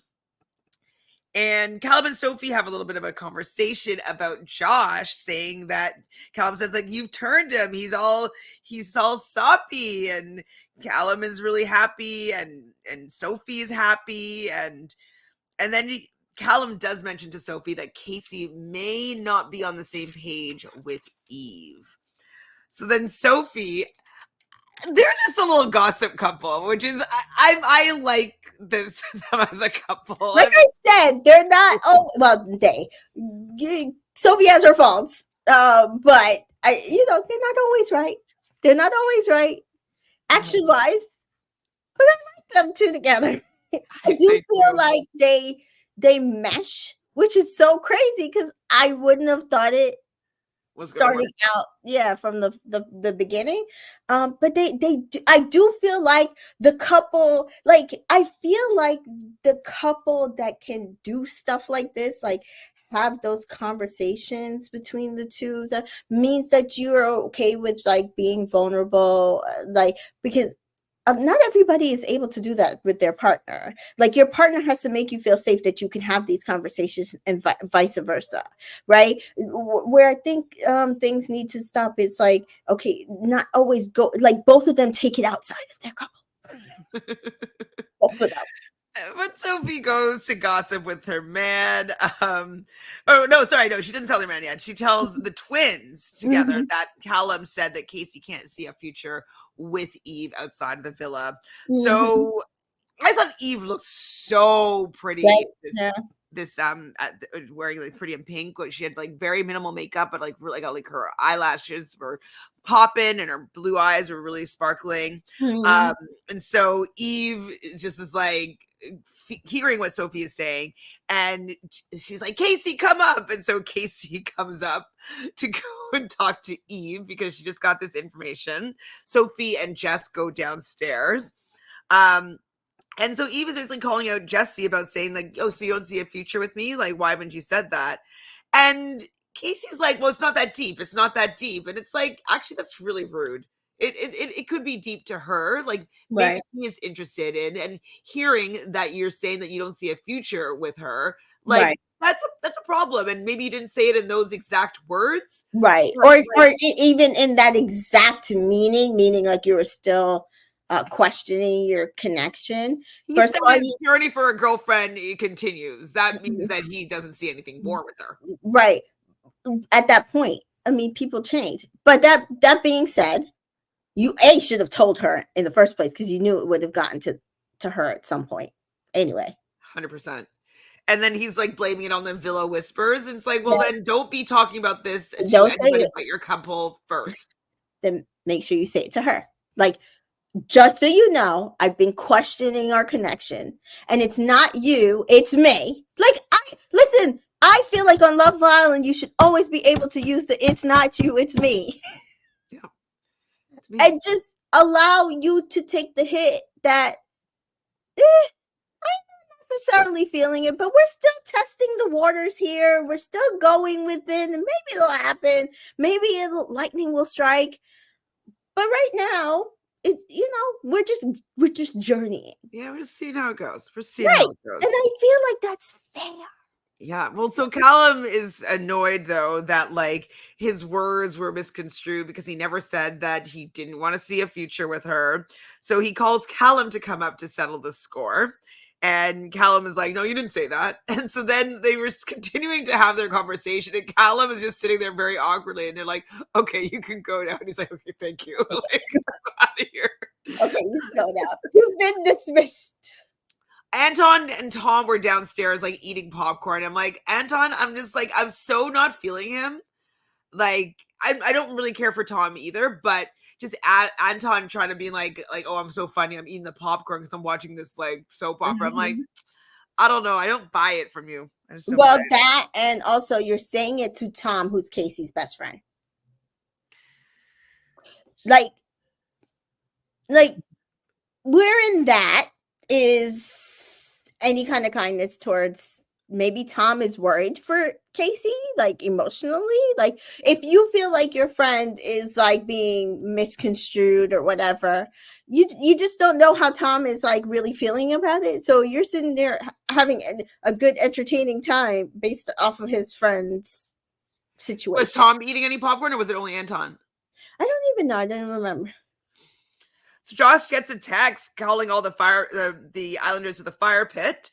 And this is the vote that you were talking about. The couples with the fewest votes will be vulnerable. Like you mentioned, our newest couple, Adam and Arabella, were not eligible to be voted on here. And the couples with the fewest votes are Sophie and Josh. I was like, excuse me? Oh, people were so pissed. They're like, what are you guys doing? How dare you allow Sophie and Josh to be at the fire? Like, excuse me? Yeah. And then Eve and Casey, that's understandable. But I was like, Georgia Steele and Toby, thank you. But like, that just to me means that Eve and Casey are going to get dumped. You know what I mean? Because like the other two couples are definitely stronger. Something, right?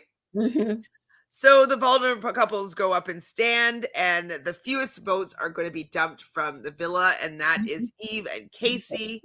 Obviously, Sophie's gutted. The twins are her best friends. And so, Eve leaving is really upsetting for her.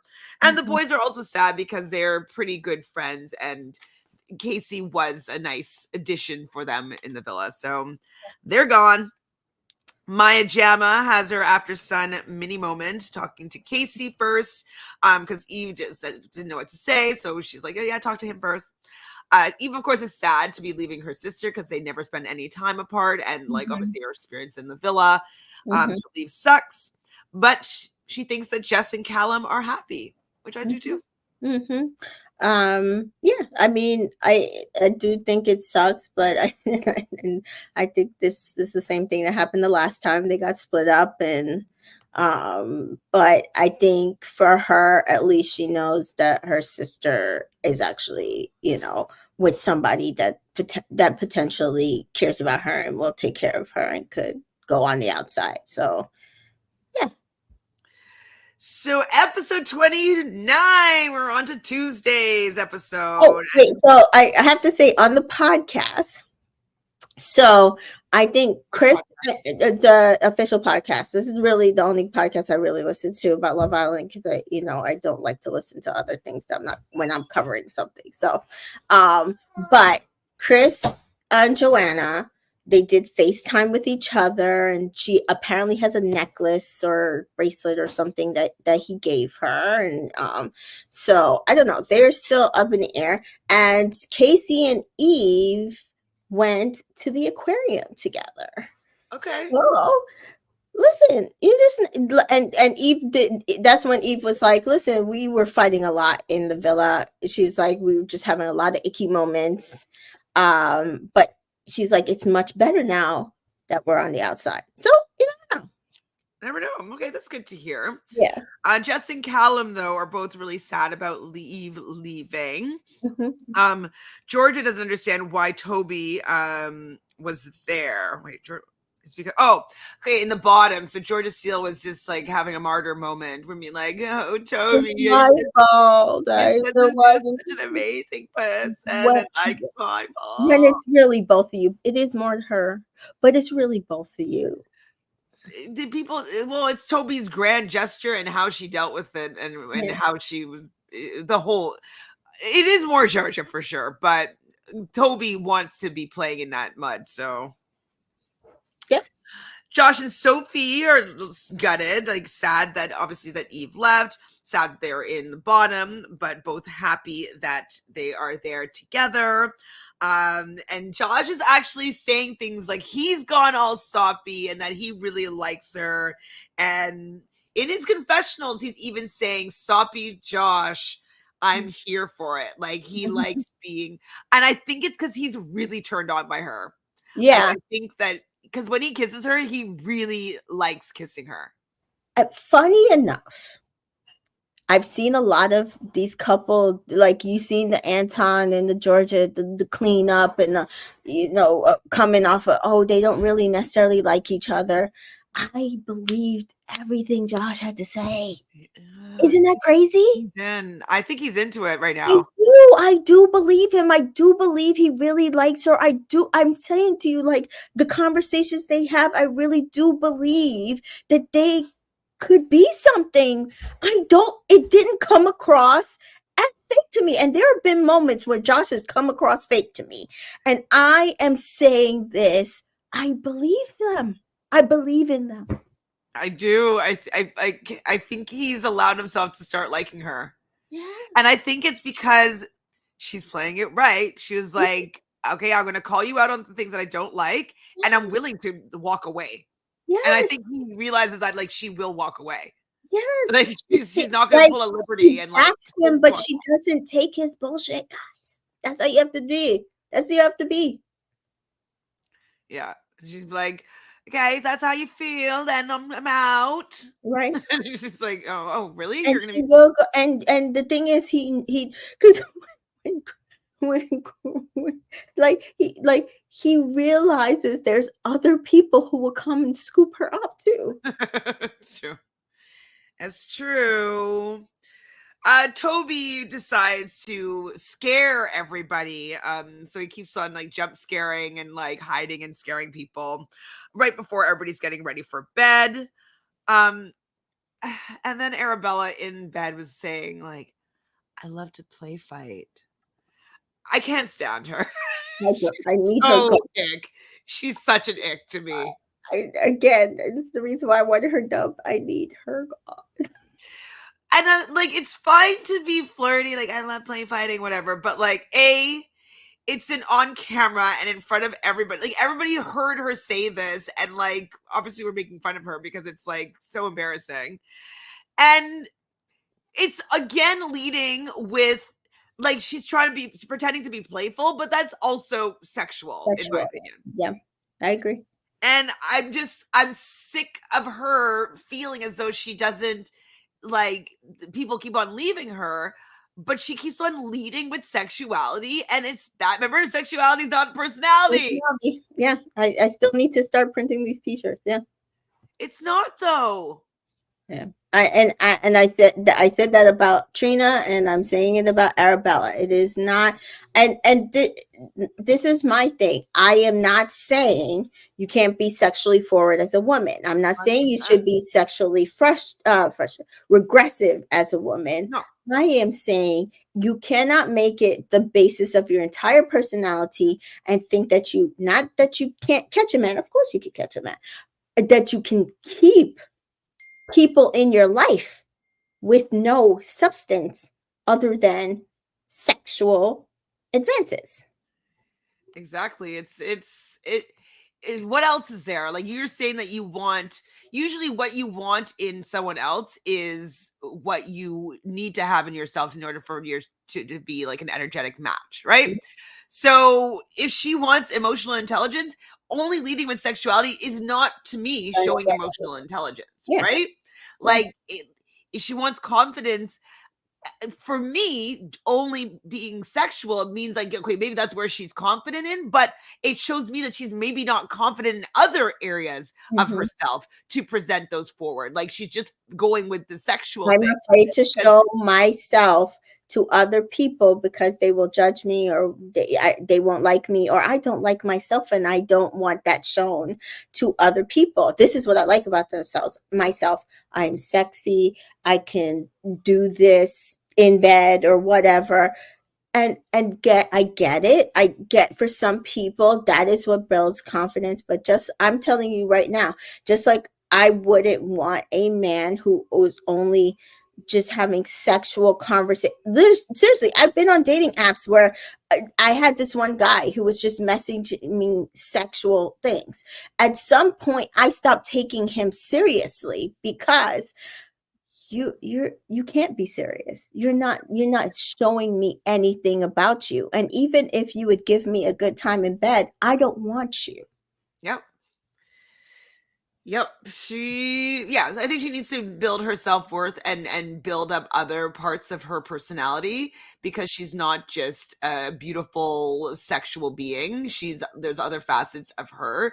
And maybe if she led with those and then it became a surprise about how sexually forward she is and how, adventurous she is or whatever, like that would be something to be discovered.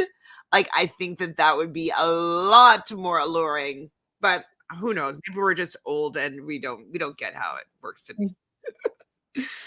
So morning happens and everybody is all together in the room, and Georgia Harrison asks Toby about how he feels about being in the bottom three.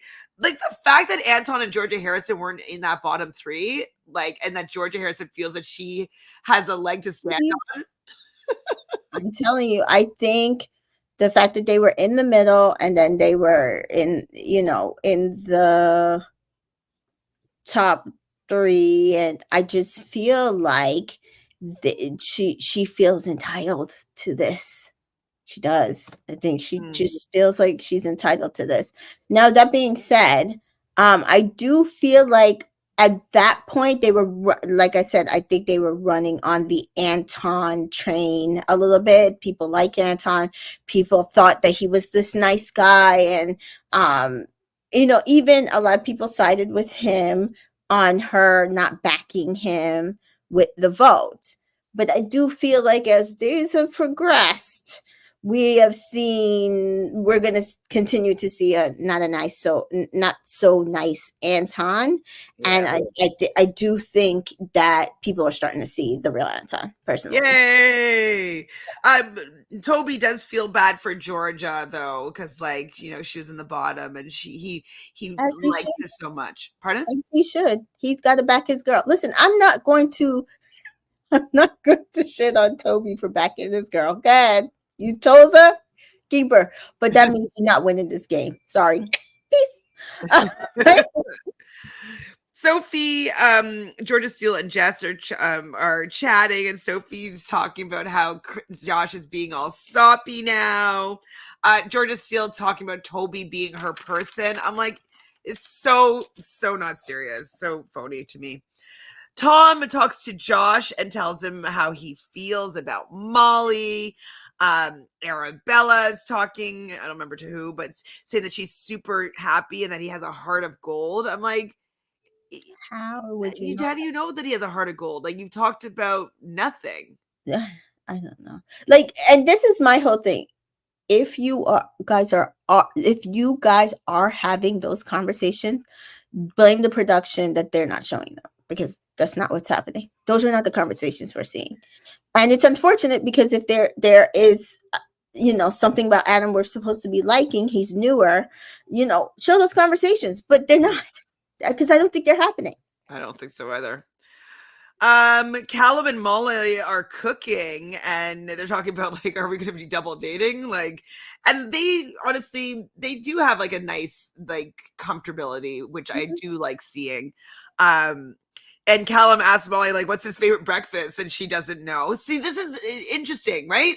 Yes. Like, even Callum is like, wait, so like you're dating and you've been together for a month now and you don't know what his favorite breakfast is? And this is my whole thing. It's you guys are in the villa, and that's like one of the things that is important. It's not like you not knowing his second cousin or removed name, because yes, outside the villa that might be important because the cousin is close or whatever.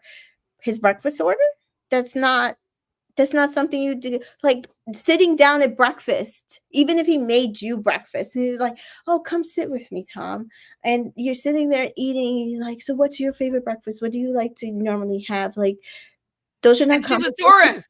Taurus. Right, that's what I'm saying. And those, like, we remember we were making fun of who was I'm on the Bachelorette yes, parody. No, sorry, the Bachelor it's Paradise. Aaron Day. Always knowing He knew Eliza's his, but breakfast the order. thing is, she also knew his. Yes. And that's the difference. And of course they didn't work out, but I'm just saying, like, if you're building a relationship, these are the conversations that you should be having. But I also, would want to know the breakfast orders so I can make them breakfast and make them happy. but and I understand Molly doesn't cook, but even if you just want to know it so that you can have somebody else make it, or right, like, or order it out when you. My best friend knows. We could go to any restaurant anywhere in the world, and she knows what to order for that I'm gonna like. Right. But also, I'm not necessarily gonna fully blame Molly, because what if she's asked and Tom is just like, yeah, whatever? Because again, I don't think he has any depth. Right. So, like, do you have a favorite breakfast order that maybe you didn't really tell her, or because she hasn't made a breakfast for you and you're saying, oh, whatever, and it's not like that comes up so. It comes up every day. You know, you have a chance to talk about your breakfast order. Yeah. Like, you know, for me, just in case anybody's listening, you know, I love to have avocado with everything. As a Jamaican, a daughter of a Jamaican mom, having pear, as she calls it, with everything, including breakfast. So we were doing avocado toast before avocado toast was a thing. I had pear since I was a baby with every meal, including breakfast. So our pear might be different though, because you know, people are used to the Mexican, but we have those big green avocados. Like, people are like, well, where'd you get that? I'm like, this is the avocado I'm used to. Oh, they're so good. They're so buttery. Yeah, they're so good. They're so much better. Yeah. So yes, I love avocado with everything, but I used to love eggs bennies, but I need to have them over hard, or poached hard, because I can't have runny eggs anymore, because I was vegan for a while, and so it's like my thoughts around eggs kind of like, you know, I do still like them, but I just can't have them super runny anymore, because it just kind of gives me the ick a bit. I love some brown toast. I love beans and toast, which is quite British of me. I've heard that in the States that you guys don't do baked beans in that way. It's more of like a savory I did it for my kids one day, and they were like, what is this? So, like, this is what they eat in London. It was like, I got the tomatoes out. I didn't do the mushrooms for them because they don't like mushrooms. So I got the tomatoes out. I got the actual, not our cans of beans. I found at the international store, the beans that are used in the Heinz beans, they're used in Britain, and then you know, some scrambled eggs and toast, and so my little one, that's my favorite, like, not my favorite, but like, I love a typical British breakfast. Like, I always have a can of British baked beans in my cupboard. At home I would probably use like egg whites and toast and baked beans and avocado. That's kind of like a basic typical breakfast. But if I'm going out to a restaurant for a brunch or something, I do like a hard eggs Benedict, sometimes with salmon or Florentine. I'll probably go that vibe. Between pancakes and French toast, I like French toast better personally, but I couldn't only have French toast. I need savory food in general. I don't prefer sweet foods. So yeah, that's me. What's your breakfast order? For me, I'm a foodie, so, you know, like, I don't have like one breakfast order. I have millions. And it usually goes how I'm feeling of the day. And then also, you know, I had surgery on my stomach, so there's certain things I can no longer eat for breakfast in like high quantity. So, like, I love a good pancake, but I can't really eat pancakes that much. And if I do have pancakes, it's usually a protein pancake. I love waffles, but I don't like a good Belgian waffle. I love a good Belgian waffle. I don't know if I've ever had like a good Belgian waffle because I never want to waste my breakfast on sweet. Yeah. So it would have to be like if we got one for the table so everyone can have a little bit. Yeah, and then I do love French toast. I will say probably my standard order would be like you're saying, like either a smoked salmon with something, or I will have a Taylor ham, egg and cheese, which I know Taylor ham is very local. So I live in New Jersey. There's two names for it. It's either Taylor ham or pork roll, and I have a Taylor ham, egg and cheese on a croissant, not toasted the croissant. I do not like my croissant toasted because I'm very finicky about my bread. So I don't eat a lot of toast because I'm like, if I'm out and you burn my toast, because my toast order is literally lightly toasted. And when I mean lightly toasted, it still should look white. And then with a lot of butter. So I'm very finicky about breakfast, but it's actually one of my favorite like meals of the day. And then lately, my kids and I have been eating a lot of chia pudding. So if you follow me, I've been making homemade ones. So like I made a peanut butter and banana one the other day. I think I made my son like a berry one, and then I made this apple one with oat milk apples. I took apples and browned them with like brown sugar and maple syrup, and just like basically an apple pie, and put it on there with oat milk whipped cream. So good. So Tom would be knowing what your breakfast order was. He would know. Yes, he would know. I can be very specific. So Jess and Tom do take a seat, and they have their little double date here with their French toast, which was nice to see Callum and Molly kind of getting along, and Callum and Tom are pretty good friends as well. So it was nice to see them all, sitting having some food together. Yeah. I think the entire thing, because there are so many people, especially on Twitter, who are insisting that Molly and Callum are going to get back together and all this stuff. And they were like, oh, this was the best conversation Molly's had. I said, I get it, guys, but they knew each other though. They're comfortable, right? But they also, like, if there was going to ever be an ick, it's making breakfast for your ex-person's new partner. No, that's I think that it's solidifying that they both are ready to move on out of this. They're done. Arabella and Adam talk. I don't know what they talked about, but all I wrote down is like they only talk about sex. Boring. Josh Harrison and Josh chat, and she mentions to Josh that Sophie's bringing out the softer side in him, and he says that he would leave if she were to leave. He would go with her. And listen, whatever acting Josh is doing, if he's doing acting, I believe him. I believe him. I believe him too. I mean, like, he's laying it on thick. Then if he's doing this just for the win, like that's a lot of work.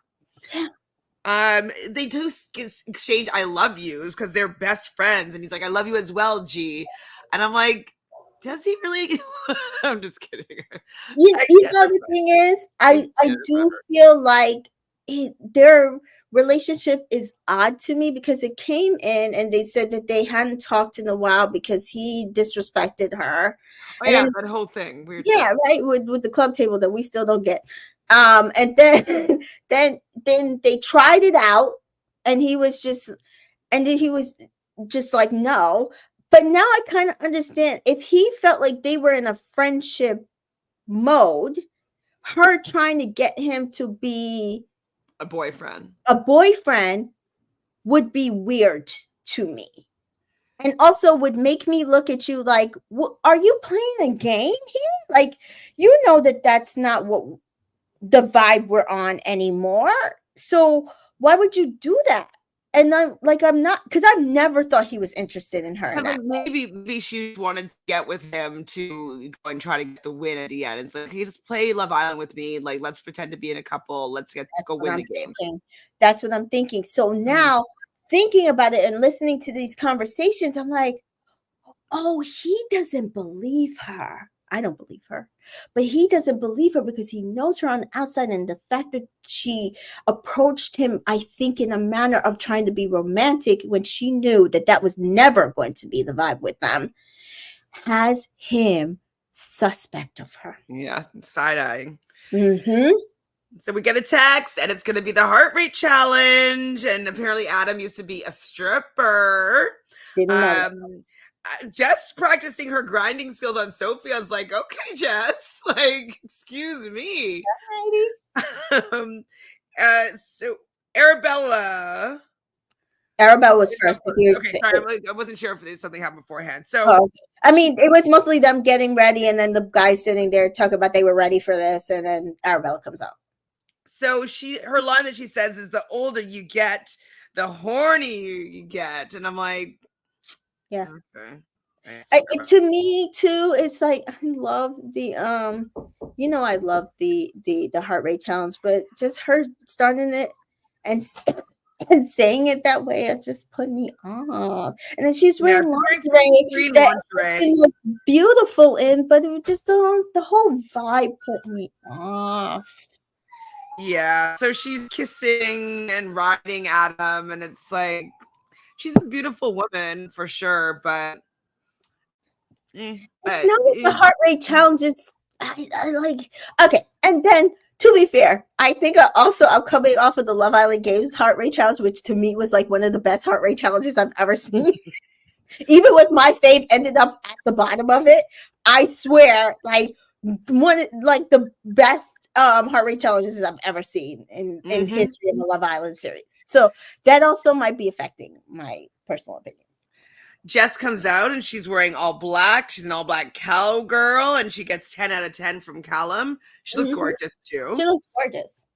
Georgia Harrison came out as a Playboy bunny, and she blows some flowers to everybody and then just leaves. I was like, that to me was like, she's not into that man, and she does not want to even fake it in the heart rate challenge. I don't know how many times we can say it. I don't know how many times we can say it. I don't know how many times we can say it. It's like beating a dead horse. And then, like, to add insult to injury, everything that she does in subsequent episodes after this is like, are you sick? You don't like the man. Molly comes out in pink latex, and she puts Toby's finger in her mouth, and Tom looks shocked. Toby was shocked. Toby's like, she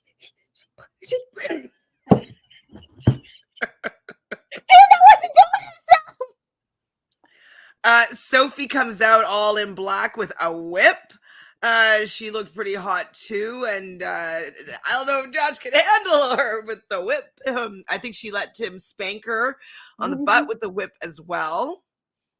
I like Sophie. I love Sophie. She's my favorite person right now on this season. Yeah, I will have to say that if I'm gonna pick a star that came out of this for me, because I never gelled with Sophie season 6. I felt like first of all, I didn't like who she was with, and then second of all, when he left, like I just didn't like how she played the game afterwards. She just wasn't my favorite character. I didn't like her personality at all. But I get now she's a reserved person. She's not stushy. She's more reserved, right? And so I feel like this series has done her well. In comparison to that I actually like, wow, I actually like Sophie. I actually like her. And so that's good to know. Because I don't even think I was following her on social media. That's how much I could not stand her. Even Joanna, I feel like I didn't really care for Joanna. And I like her a little bit better than I did, which is a lot because I didn't care for her. But Arabella has not changed for me at all. I'm sorry. Not at all. She's at what? You're not getting a follow? Not a fan. Sorry. Next out is Georgia Steele with all in blood with handcuffs, saying who's been naughty.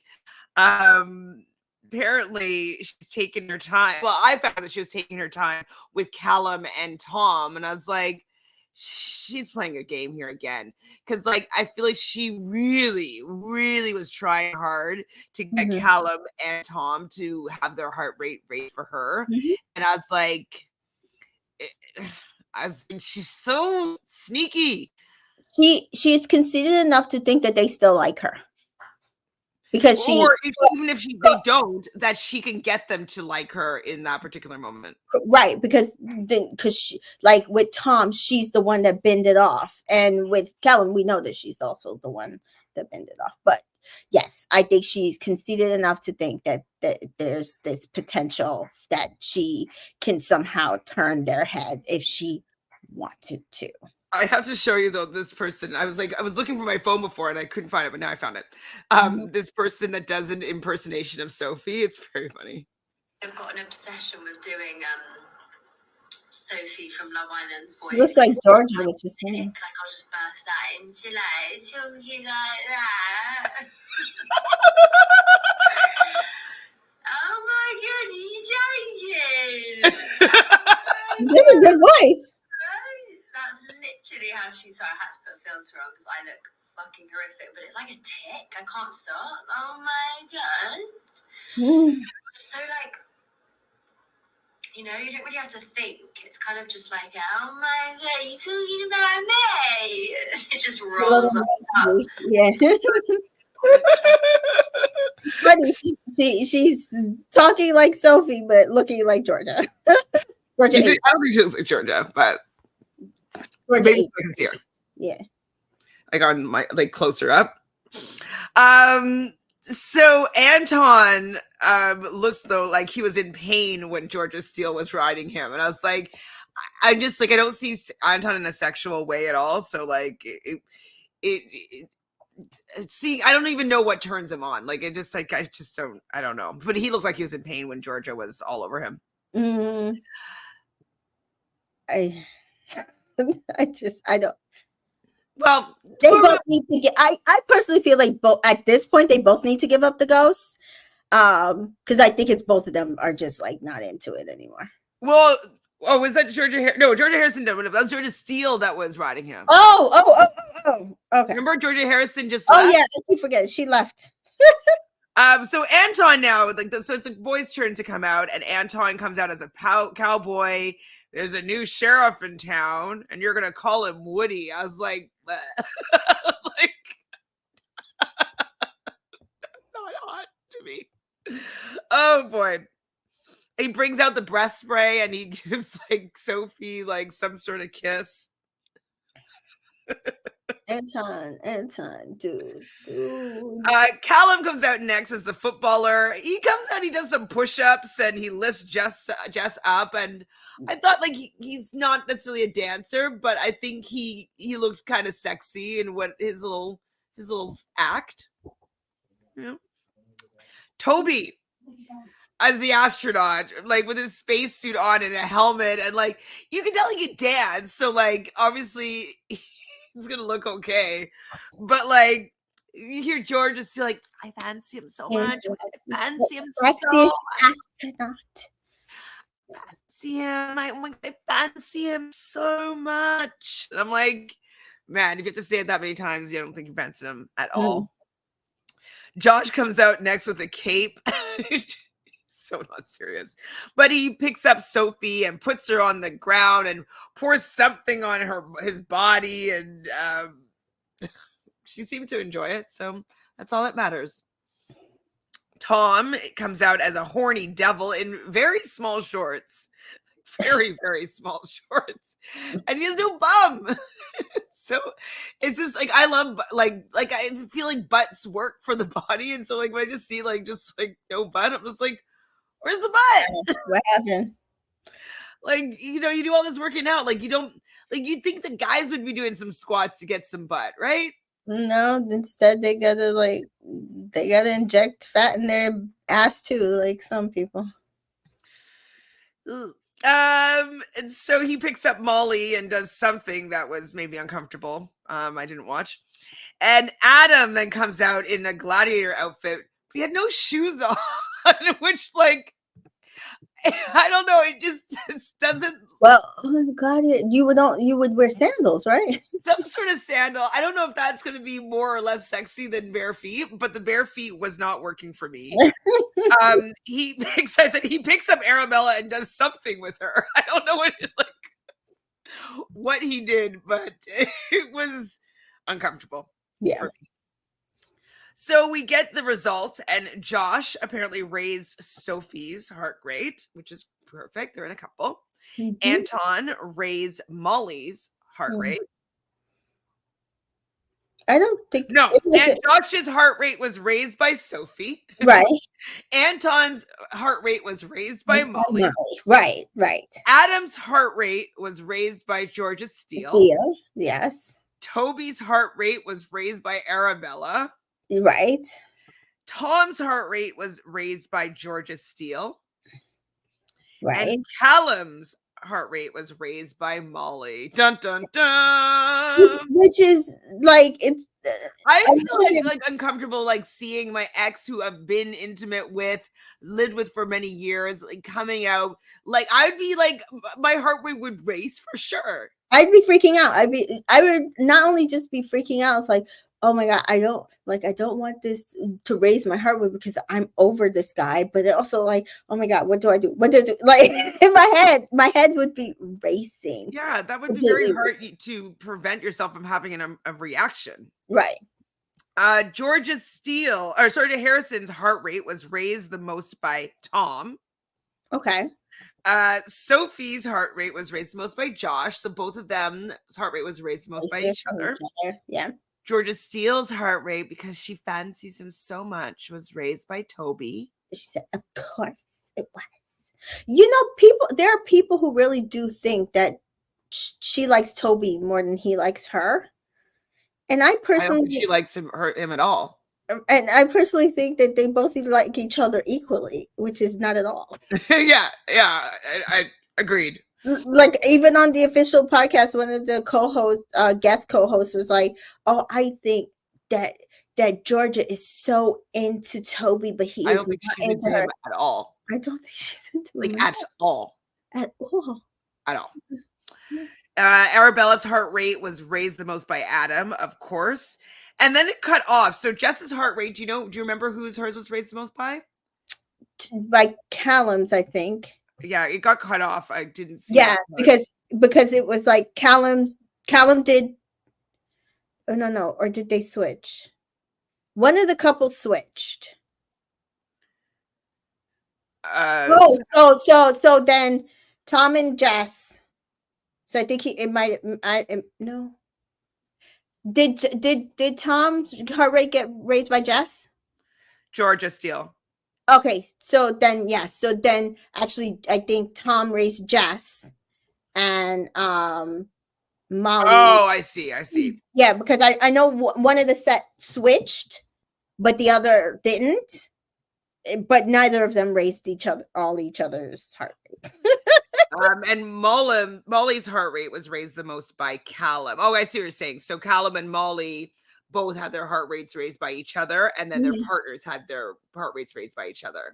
Oh, but no, but one set, right? Okay. One person, right? Yeah. Interesting. So you think Tom for Jess and not Callum? Yeah. I think it was Tom. I couldn't find. I was trying to find it, but like it cut off of everybody's that I was watching it in the replay, and I didn't try to see it on TV. So yeah, if you guys know in the chat, let me know. But it doesn't really matter. Molly does get her heart rate raised by Callum, which is going to be a point of contention with everybody. So Sophie and Josh raised each other's heart rates the most. Mm-hmm.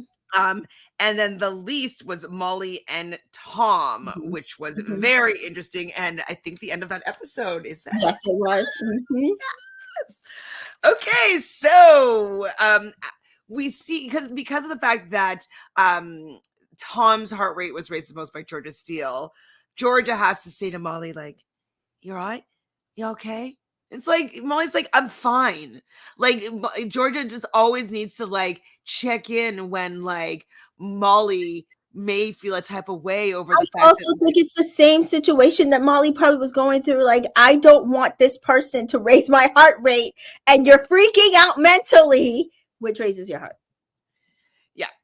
Well, and the fact that like Georgia is like noticing that like, ooh, like maybe he still fancies me, and so like maybe Georgia's or Molly's gonna feel a type of way, which she doesn't. But she was trying hard to make sure that this situation I'm happened. gonna tell you the truth. Molly is the consummate tourist because I'm the same way. Like, if you want him, babe, take him. If he goes to you, he ain't mine. I could give two shits. And Molly knows that she can get any single guy that she I wants. will move on to the next. Yeah, she's good. She's good. Toby tells Toby tells Georgia Steele that yeah, your dance was good, babe. I'm like, really? And she's saying to him like, oh, like when you're in the spacesuit, I was just kept on being like, please, please be Toby, please be Toby. Yeah. Sorry. She said his dance was good, and then he says that her dancing was the best of all the girls. I was like, really? And she's like, yeah, I'm slightly obsessed with you. Slightly obsessed with you. No. People believe it. I'm like, nothing that woman says out of her mouth do I believe. I believe nothing of it. Nothing. Nil. Nada. Anton and Georgia have a conversation, and she's explaining why her heart rate was raised by, I guess it was Tom. And she's like, I don't know, I was really cheering on Tom and Molly. And so when they were kind of out there, she was just cheering for them. And so that's why her heart rate got raised. Is what she says to Anton, anyways. I guess he believed her. Sophie and Jess are chatting and talking about like, oh wait, Jess is saying like, well, that's my man. I'm dressed as a latex cowgirl and I can't make her heart raise. So she's a little bit upset by the fact that Cal's heart rate was raised by his ex. But right. Like we said already, it makes sense for it to be raised by an ex because like that's a really uncomfortable situation. You're just like, oh my God, yeah. And like you might even be reimagining things that you've done together in the past, which might raise, you know what I mean? It might jog some memories. So it's kind of hard for you to compete with history in that sense. Like, I feel like it's more of an uncomfortable situation than even like making breakfast for your ex and a partner. Like, if you come to a place where you're like, oh, we're not together, but I'm okay with it, you're still going to have, like, no matter what, it's going to be uncomfortable. Even if there was no feelings, there's going to be some sort of feelings. Like, all of that rolled into one is going to come into play here. Sorry. Yep, absolutely. Tom and Molly talk about their heart raised by their ex. Her ex is not great. And I thought his may be raised by G with that history. Yeah, she expected his heart rate to be raised by Georgia with that history. So she's kind of like really cool about it. Like she doesn't care that much, which I'm happy that it's not a big fight because I don't want Georgia Steele to get any more attention for her antics right now. Yeah. Georgia Steele and Sophie talk, and they're happy. Sophie's happy that both of their heart rates was raised by each other. Mm-hmm. Sophie does see her flirting with Tom though, and Georgia doesn't agree. And I love that Sophie calls her out. It's like, yeah, like I do see that you're kind of flirting a little bit with Tom, and Georgia's like, no, I'm not. Like, and I'm like, yeah, you are. Yeah, you are. Yeah, you are. Yeah, you are. Mm-hmm. Sophie and Molly have another conversation, and Molly has been, what am I writing here? Oh yeah, so been intimate with Caleb in the past, and Georgia with Tom, so she understands why these heart rate, like she's not bothered at all. Yeah. But she does say, Molly, that she's seen some questionable stuff with Georgia, and Sophie says that Georgia Steele said that she shut it down with Tom and not the other way around. And Tom was claiming to take ownership of shutting it down with Georgia Steele. So this has Molly annoyed because, like, where's the truth then? And why, if Georgia's lying, why is she why is she lying? And which she's lying. Mm-hmm. Which she's lying. Yeah, we don't know that, but like she's like, well, why is Georgia saying this? If and then so she wants into the bottom of it. She's going to talk Tom. Yeah, and she's pissed. Yeah, it's bedtime, and you see Georgia Harrison has a mask on her face, and it's one of those like sheet masks that you put with the eyes and the nose and the mouth cut out, where it's not an attractive mask to be wearing in bed. And it's just like, I feel like she is doing everything to give Anton the ick and not trying to be sexy with him at all. Like, I feel like she's really trying to put the barrier there. And yes, I know a lot of people have said, like, because of what she had recently just gone through and the whole trial, absolutely, like, I don't expect her to be super sexual or want to be sexual on camera, like, or want to be super provocative. I literally have nothing to say against that. That being said, you could at least come over and kissed your man and then walked out. Or give him a little hug or a little cuddle, but she like just puts this mask on and like lays like she's just not interested in getting close to him. I said anything to not look sexy. So that we see the night camera, and Molly and Tom are kind of having a little bit of a disagreement, and Tom says to her, it's just me and you, and Molly scoffs, and he's like, what's wrong? Like, you can see he was actually really upset. Like, he was like really concerned with like, why is she responding like this? Yeah. And she doesn't really tell him that. I guess they're going to assume they're going to talk in the morning. When he was like, well, I should be the one upset. You're the one who got, I think that, I don't remember if that listen, some of these days are blurring. I thought he said to her, like, well, I should be the one upset. You got your heart raised by your ex. And I should be, and because he doesn't have context of what actually conversations we're having, I get why he was upset as well. So I think they have a reason to be upset based on the conversations that are being had. They haven't had together yet. Yes, but they need to have a conversation together. So Sophie and Josh and Arabella and Adam are kissing. In the morning, Josh talks about how he loved the challenge, and then Anton is moody, and Georgia Harrison calls him out on his moodiness. He was moody. I think he's tired of pretending. Pretending? Yeah, pretending. And especially because she's not making it easy to pretend. Yeah. That's what I'm saying. I think at first it was like, okay, I could do this. And then there was the point that we're saying where she didn't back him, because at least if you're in a couple and we are friends or whatever we're trying to do, your ass should back me. Oh. I think that put him off. And he doesn't even really want to try, but he has to. Like, there's no, or just go home. Anton, Sophie, and Callum are talking, and who said he rocks my world? It must be Sophie, I guess, saying that. And then talk about the breast spray moment from Anton. This is, I don't want to make this breast spray moment a thing. Do we or do we not think that he's going to get an endorsement deal for breast spray after this?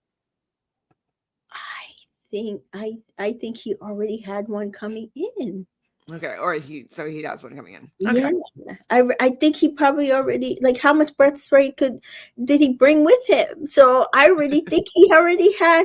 This is the breath spray that I was using the entire time do you understand what I'm saying? Oh, so like, yeah, he has the deal, but he's gonna promote it. Okay. Yep. Jess says happy with that her heart was raised for Callum. With Tom, and she's sitting with Tom and Toby, and she's keeping her eye on Molly and Callum just because of the fact that, like, both their heart rates were raised for each other. And so she's like, okay, just keeping an eye out. They are exes. Like, I don't want to get hurt in this kind of situation, so I'm going to keep aware. But Tom, though, did not expect that Molly's heart rate was going to raise for Callum or his for Georgia Steele. So he needs to he can't get mad at Molly unless he had some interest in Georgia Steele. Right. Right? Because if he was like, I was not thinking about her. I didn't feel anything for her. Right. Like, then he would understand how Molly could have had his heart raised in a similar way. So I'm wondering if he did feel something for Georgia, which is why he's like upset a little bit about Molly's being raised by Callum's, you know? I thought it was more of what I'm saying, that I think he was fine with it until she started accusing him. And then he was like, oh, Okay. well, if we're accusing each other, then I'm going to throw. You understand what I'm saying? I'm also mad. Yes. Yes. Okay. That's true. You did well, G, with Josh, Adam, and Georgia Steele. Georgia Steele brings up Molly's reaction. Like, get out of here, Georgia. I'm like, Georgia always has to explain everything. You need to explain. I'm gonna tell you the truth. I hope Molly never talks to this girl ever again. Ever again. She is not your friend. I'm sorry. I don't give a shit if this is a TV show, but I would never talk to Georgia Steele ever again. She comes off as attention seeking, jealous, envious, and all of this towards Molly in particular. And it's actually fairly gross and side-eyeing and suspect. And so I just would never, I could never be friends with her. And normally I'm just like, hey, it was a show, you know, production, editing, get over it. But there are a couple of people I have said this about, and this is one of those situations. So Molly, Arabella, and Georgia Harrison are explaining what Sophie said. I can't remember which situation is right now. And then Georgia Harrison also thinks that Anton will be fine. So I guess like Anton is all moody and everybody's noticing this. What did Sophie say though? Do you remember? No, I don't remember what she said about. Oh, it must have been about Georgia Steele still talking to Tom, maybe. Yes, you're right. They did, because it was Molly and because Molly and Sophie, I think, are the closest ones left, because Kaz is gone and whatever. Yeah, and the twins. And she did bring it up, and she did point out, like, it's that Tom is too nice and he needs to start shutting it down. Like maybe it's more. It was him, but he also is not, when her continuing doing it, because obviously she's continuing to do it. We all see it. He's not shutting it down because he's being too nice to her, and he needs to officially shut that shit down. I hear that. Shut it down. Yeah. Shut it down. Yeah. Who said that? Oh, it's Ella. Yeah. Shut it down. Teach Tyreek. Shut it down. Anton, Sophie, and Molly are chatting about, and Anton's telling them how he feels that Georgia Harrison is hot and cold. Mm-hmm. And Sophie, I think, says this in her, I don't know if she says it in her ITM or if it was in the group, but she says, I don't know if you can come back from the ick. I don't think you can. But she's been saying that, and I've been saying that, and so many other people have been saying that. India said it on the official podcast. She's like, you can't normally. I don't know. Like, I don't think anybody believes that she has come back from this ick. I don't. So triple A coffee. So all the A's are hanging out. So Anton, Arabella, and Adam, I guess, talking about his love language. Anton's love language is physical touch. Mm-hmm. And he doesn't feel like his feelings are being considered with Georgia Harrison. And Adam thinks that he should talk to her, which he should, I guess.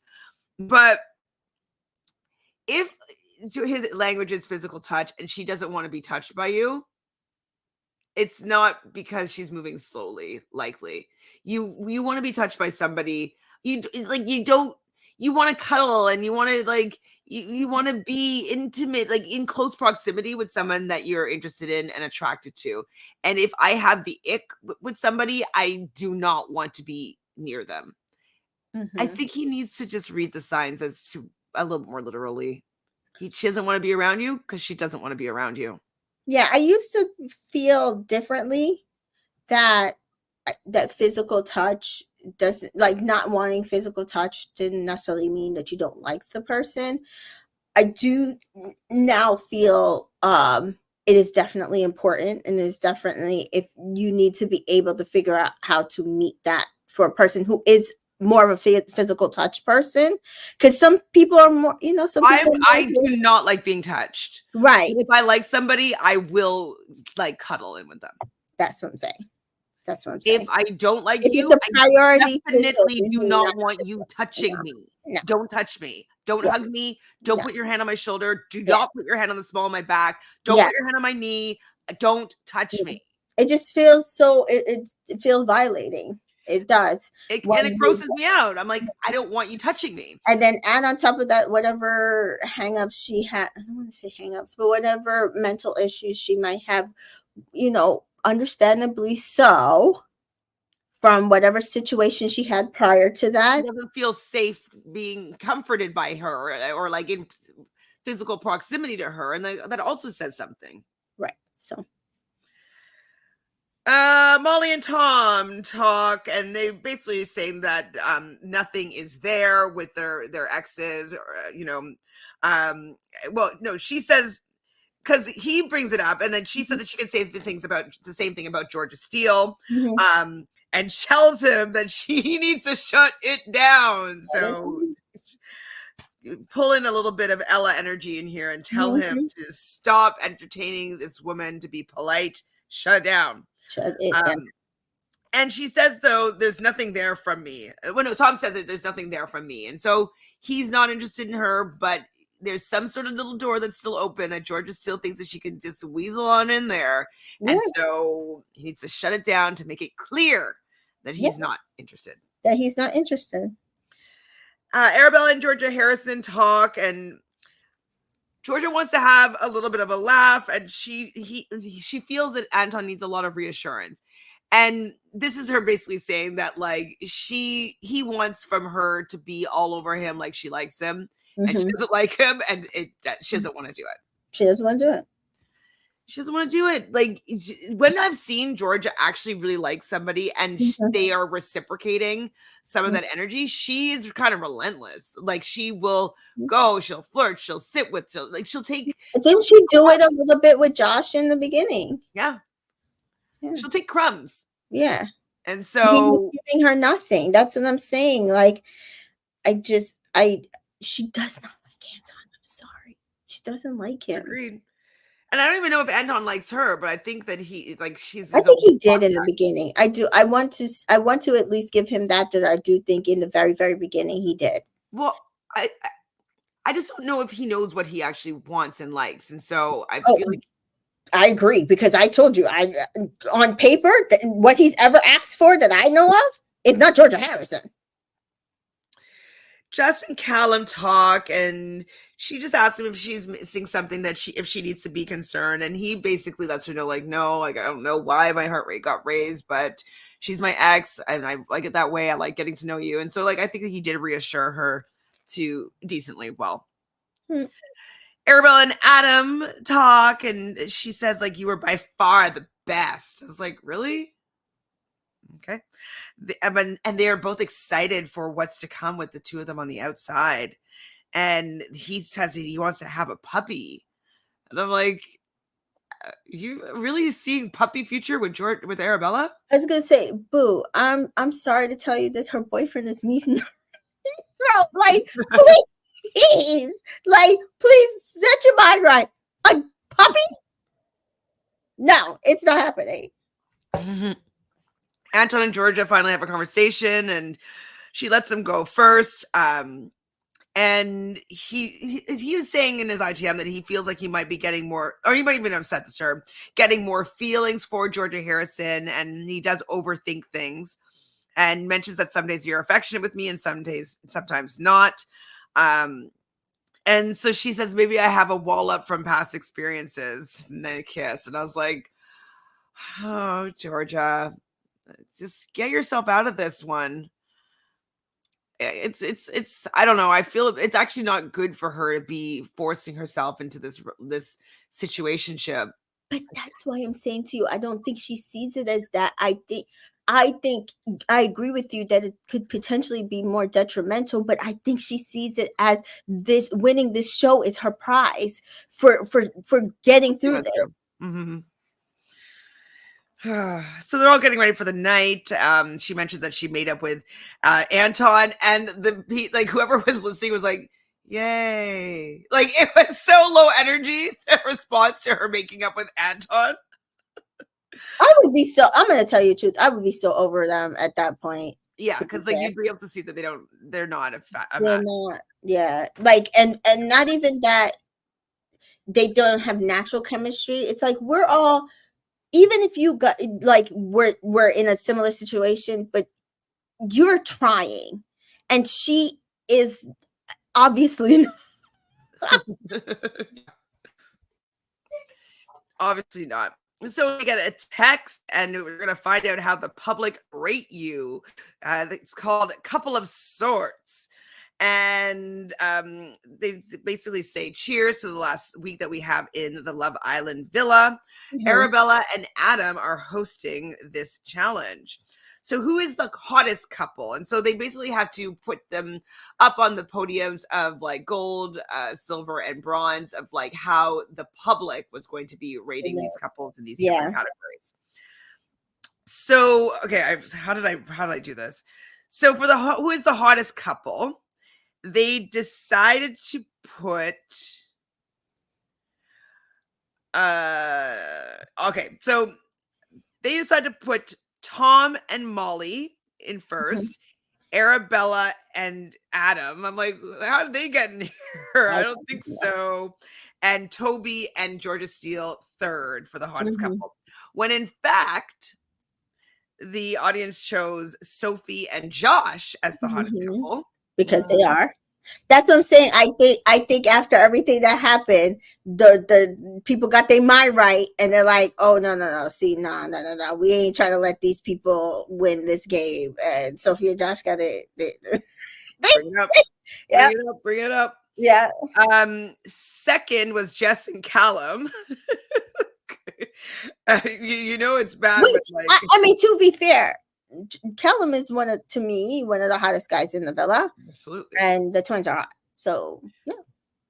And third place, well, I'm just thinking that though, that they don't think of them as a hot couple. Like, you know, like Georgia Steele definitely thinks that she's like the hottest. Yeah, she does. And then Tom and Molly in third place here. And obviously Molly has been the top rated girl of this season so far. And she is literally, I mean, some people really think Tom is hot. Personally, I feel like she's carrying that team. Whereas I feel like either, but yeah, I feel like Callum and Jess are hot. I do.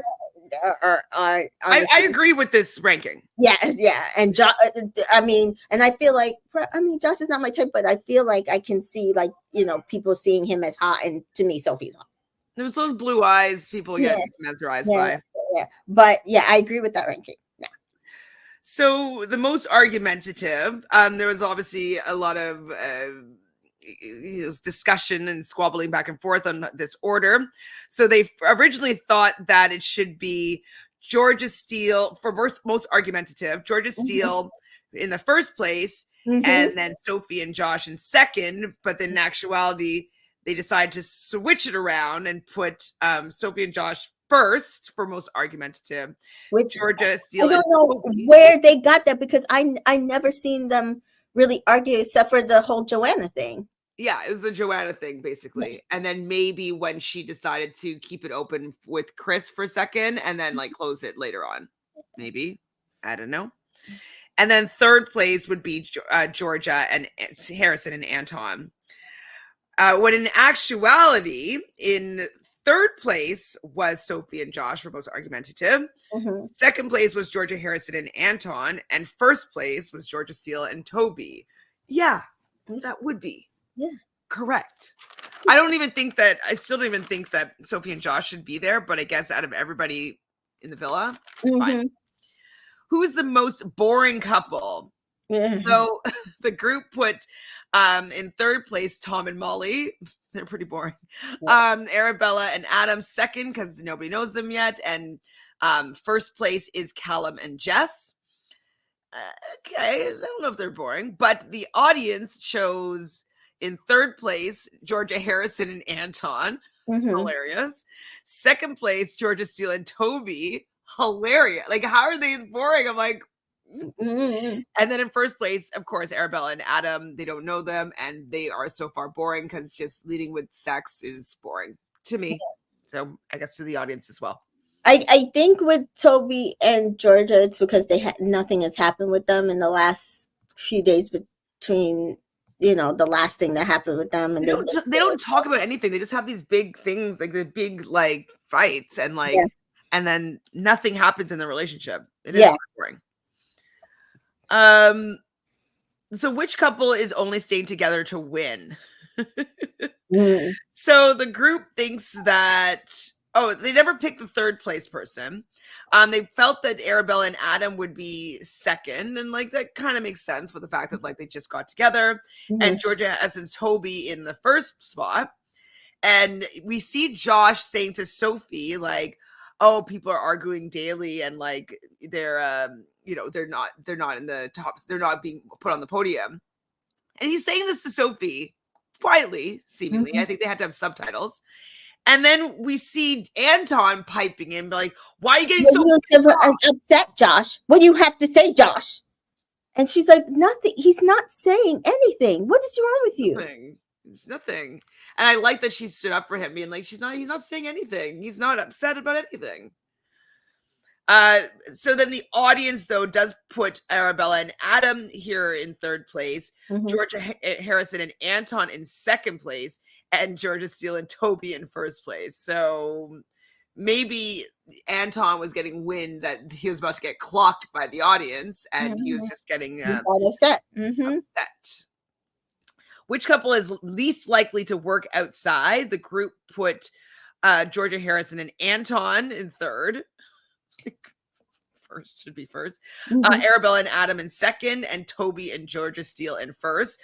They shuffle around this order a couple of times. The audience, though, puts Arabella and Adam in third place, Georgia Harrison and Anton in second place, and Georgia Steele and Toby in third place. I agree. I agree. Yeah. Wait, first place, right? First, second, and third. Toby and Georgia Steele was first, right? Or, yeah. This is the thing. Georgia and Anton were fighting everybody about them being But he was trying not to like make a big deal about it, but it was because but he's just being like, he's like, oh, look, like the people that are most argumentative are not even going to be on the podium. But like, I know he's just talking, he's bickering with his like, just making a comment with his partner. Right. It's like kind of pillow talky stuff. Like it's not meant to have a bigger conversation about. Right. But it's like you sit there and you're fighting. You're literally just like proving everything that people think about you. Yeah, it's like you are being quite argumentative right now, aren't you, Anton?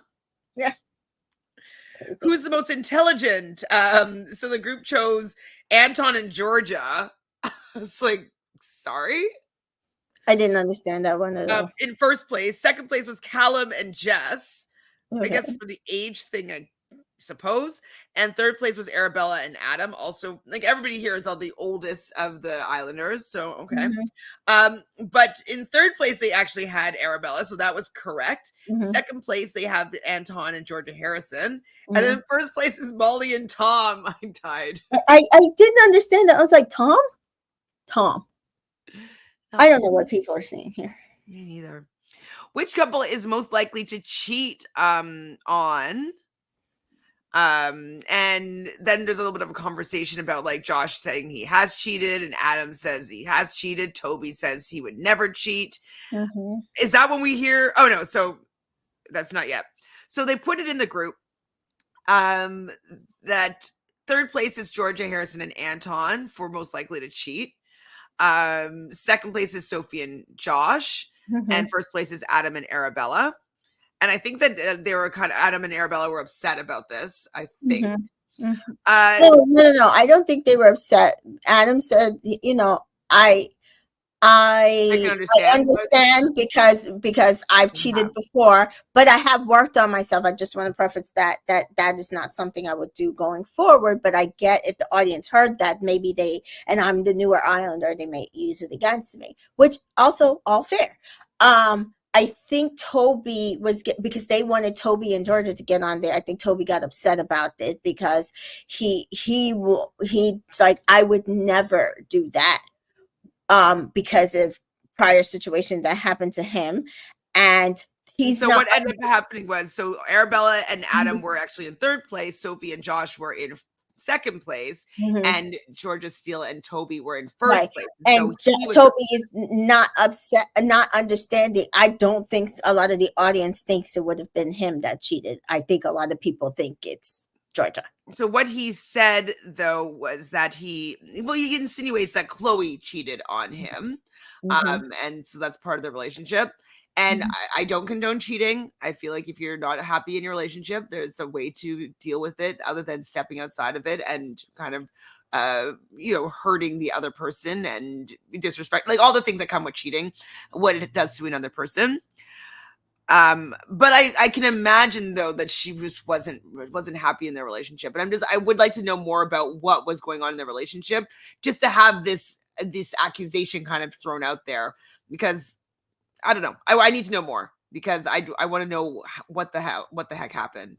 So this is the second time he's insinuated that she cheated on him. This time, I think it was a little more clear that he specifically is talking about Chloe because she is the only relationship he's ever actually had. And so I do think the audience was like, wait, is it possible Chloe cheated on him the last time? Now everybody's like, oh damn, Chloe did really cheat on him. Now, to me, there's just no excuse for cheating, but that's just me.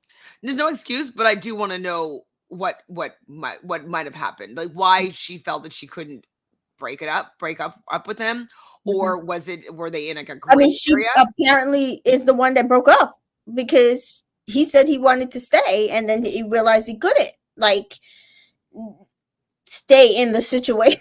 So I'm wondering though, like, okay, maybe I don't know. That's why I wanted to have more facts. Like, what would make sense to me would be that she didn't want to be, like, they were on like a break, or they're separated, or she started talking to someone new, and maybe he still was interested in getting back together, but she had already kind of moved on and broke it off, and like he still was in like a gray area. I don't know. I haven't, from what I've been hearing, because even India was asked on the official podcast, did Chloe cheat on Toby? And she's like, I'm not going to make a comment. And it sounded to me like it was a yes.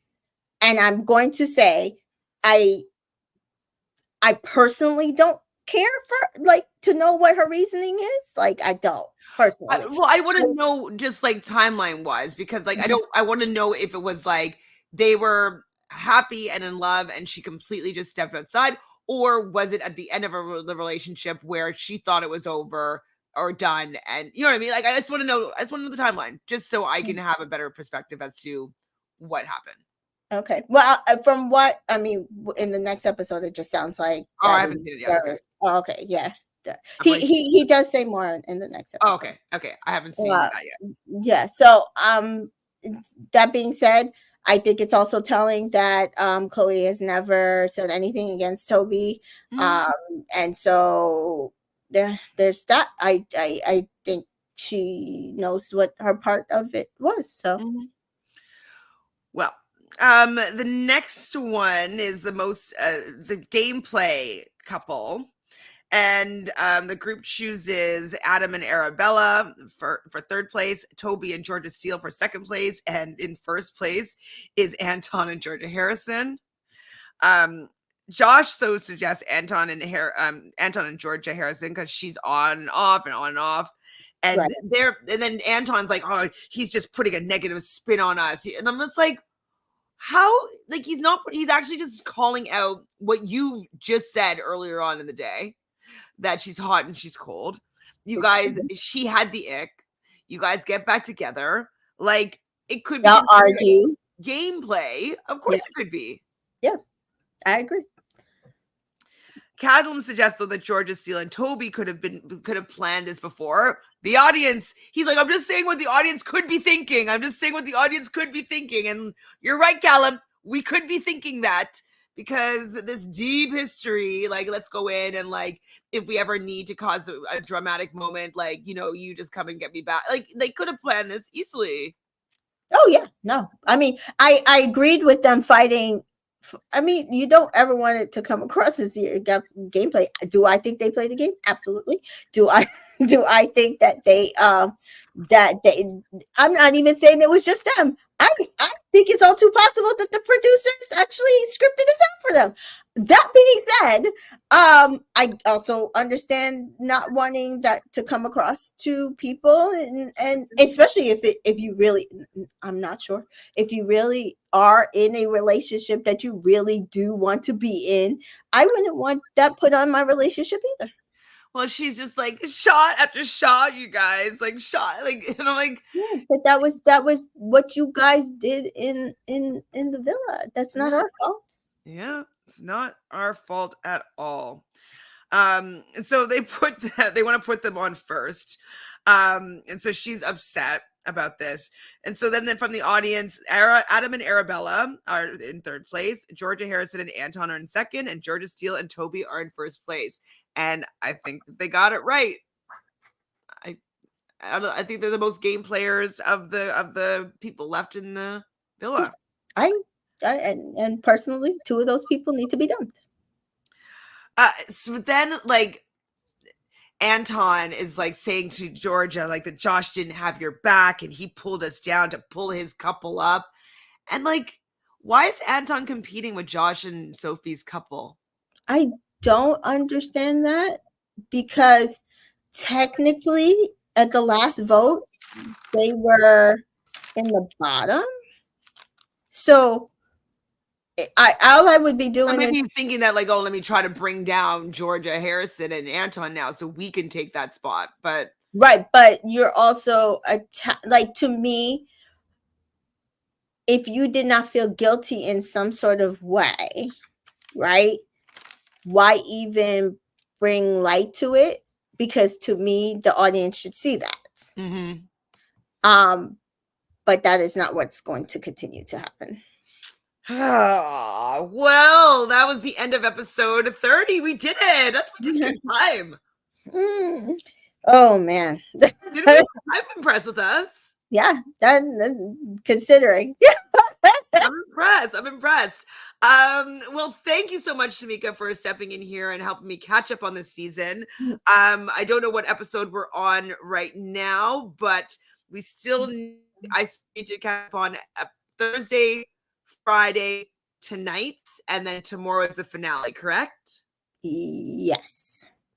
So I may or may not do the 2 episodes up until or actually maybe even no 2 episodes up, like, so Thursday and Friday's episode in the afternoon tomorrow. I might just do that by myself, and then seeing how things go with Victoria, we'll see if she's able to do tonight's episode and the finale tomorrow evening. So just stand by and we'll figure that out. But then Tamika and I will also be going live at some point to do Love is Blind. All right. Yep. What do you have going on that you want to share with the peoples? I am still covering Traders. We're just trying to figure out catching up on the last 2 episodes. They've been watched. We just have to record some recaps for them. And I will figure out as well on my channel to cover the finale and tonight's episode. And the last week, oh my god. You haven't done the last week either?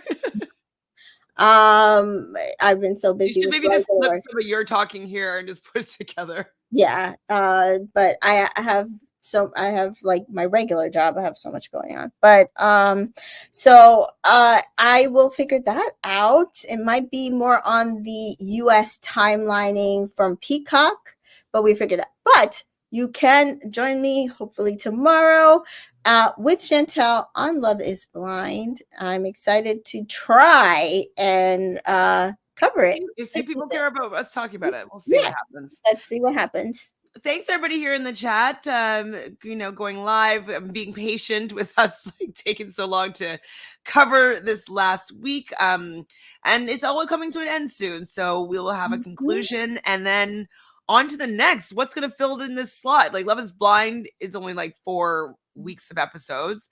Yeah. So Traders UK will premiere next month in another one. Season 2 of Traders UK will premiere on. It's already okay. I've already watched. Which I have not watched, but I said that if it did come to Peacock, I would cover it for the US. So I'll probably cover that. And then there was another show that I think is coming, and I may cover that, but I have to see what it is. But yeah, so there's stuff revolving in and out. Are you gonna cover thruple to couple or couple to thruple?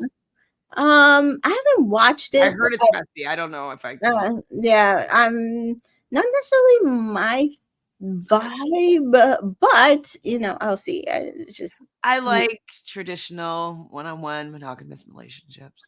Yeah, I mean, I don't have a problem with people can do whatever they want to. I do like watching. I've watched shows about reality TV shows about people in non-monogamous relationships. I don't necessarily have an issue with them unless it becomes an issue. That being said, nothing has made it so that I actually want to watch this series. So we will see. We'll see. I might do a binge. We'll see. If I'm pulled in or not. Yeah, I guess because I don't understand it, it just doesn't draw me. Like people can do whatever they want. I don't care in that way. But as a TV show, I'm like, yeah, I just don't get the dynamic of like, is it just to see that they don't get jealous, or that they do get jealous? Anyways, I'd have to watch it to gather my full opinion to understand what the actual concept is of this show. Yeah. I don't get it yet. I haven't even listened to any podcast to see what they were saying it's about. So we will see. We will see, and we'll see you both, everybody, tomorrow. Make sure that you subscribe to both of our channels, like this video, let us know who you think is winning, if there is a prize. Is there going to be another dumping tonight? Let us know your thoughts on what's going on in the villa. Who do you want to win? Who do you think is going to win? And who do you think is going to get dumped? We'll see if you're right tomorrow.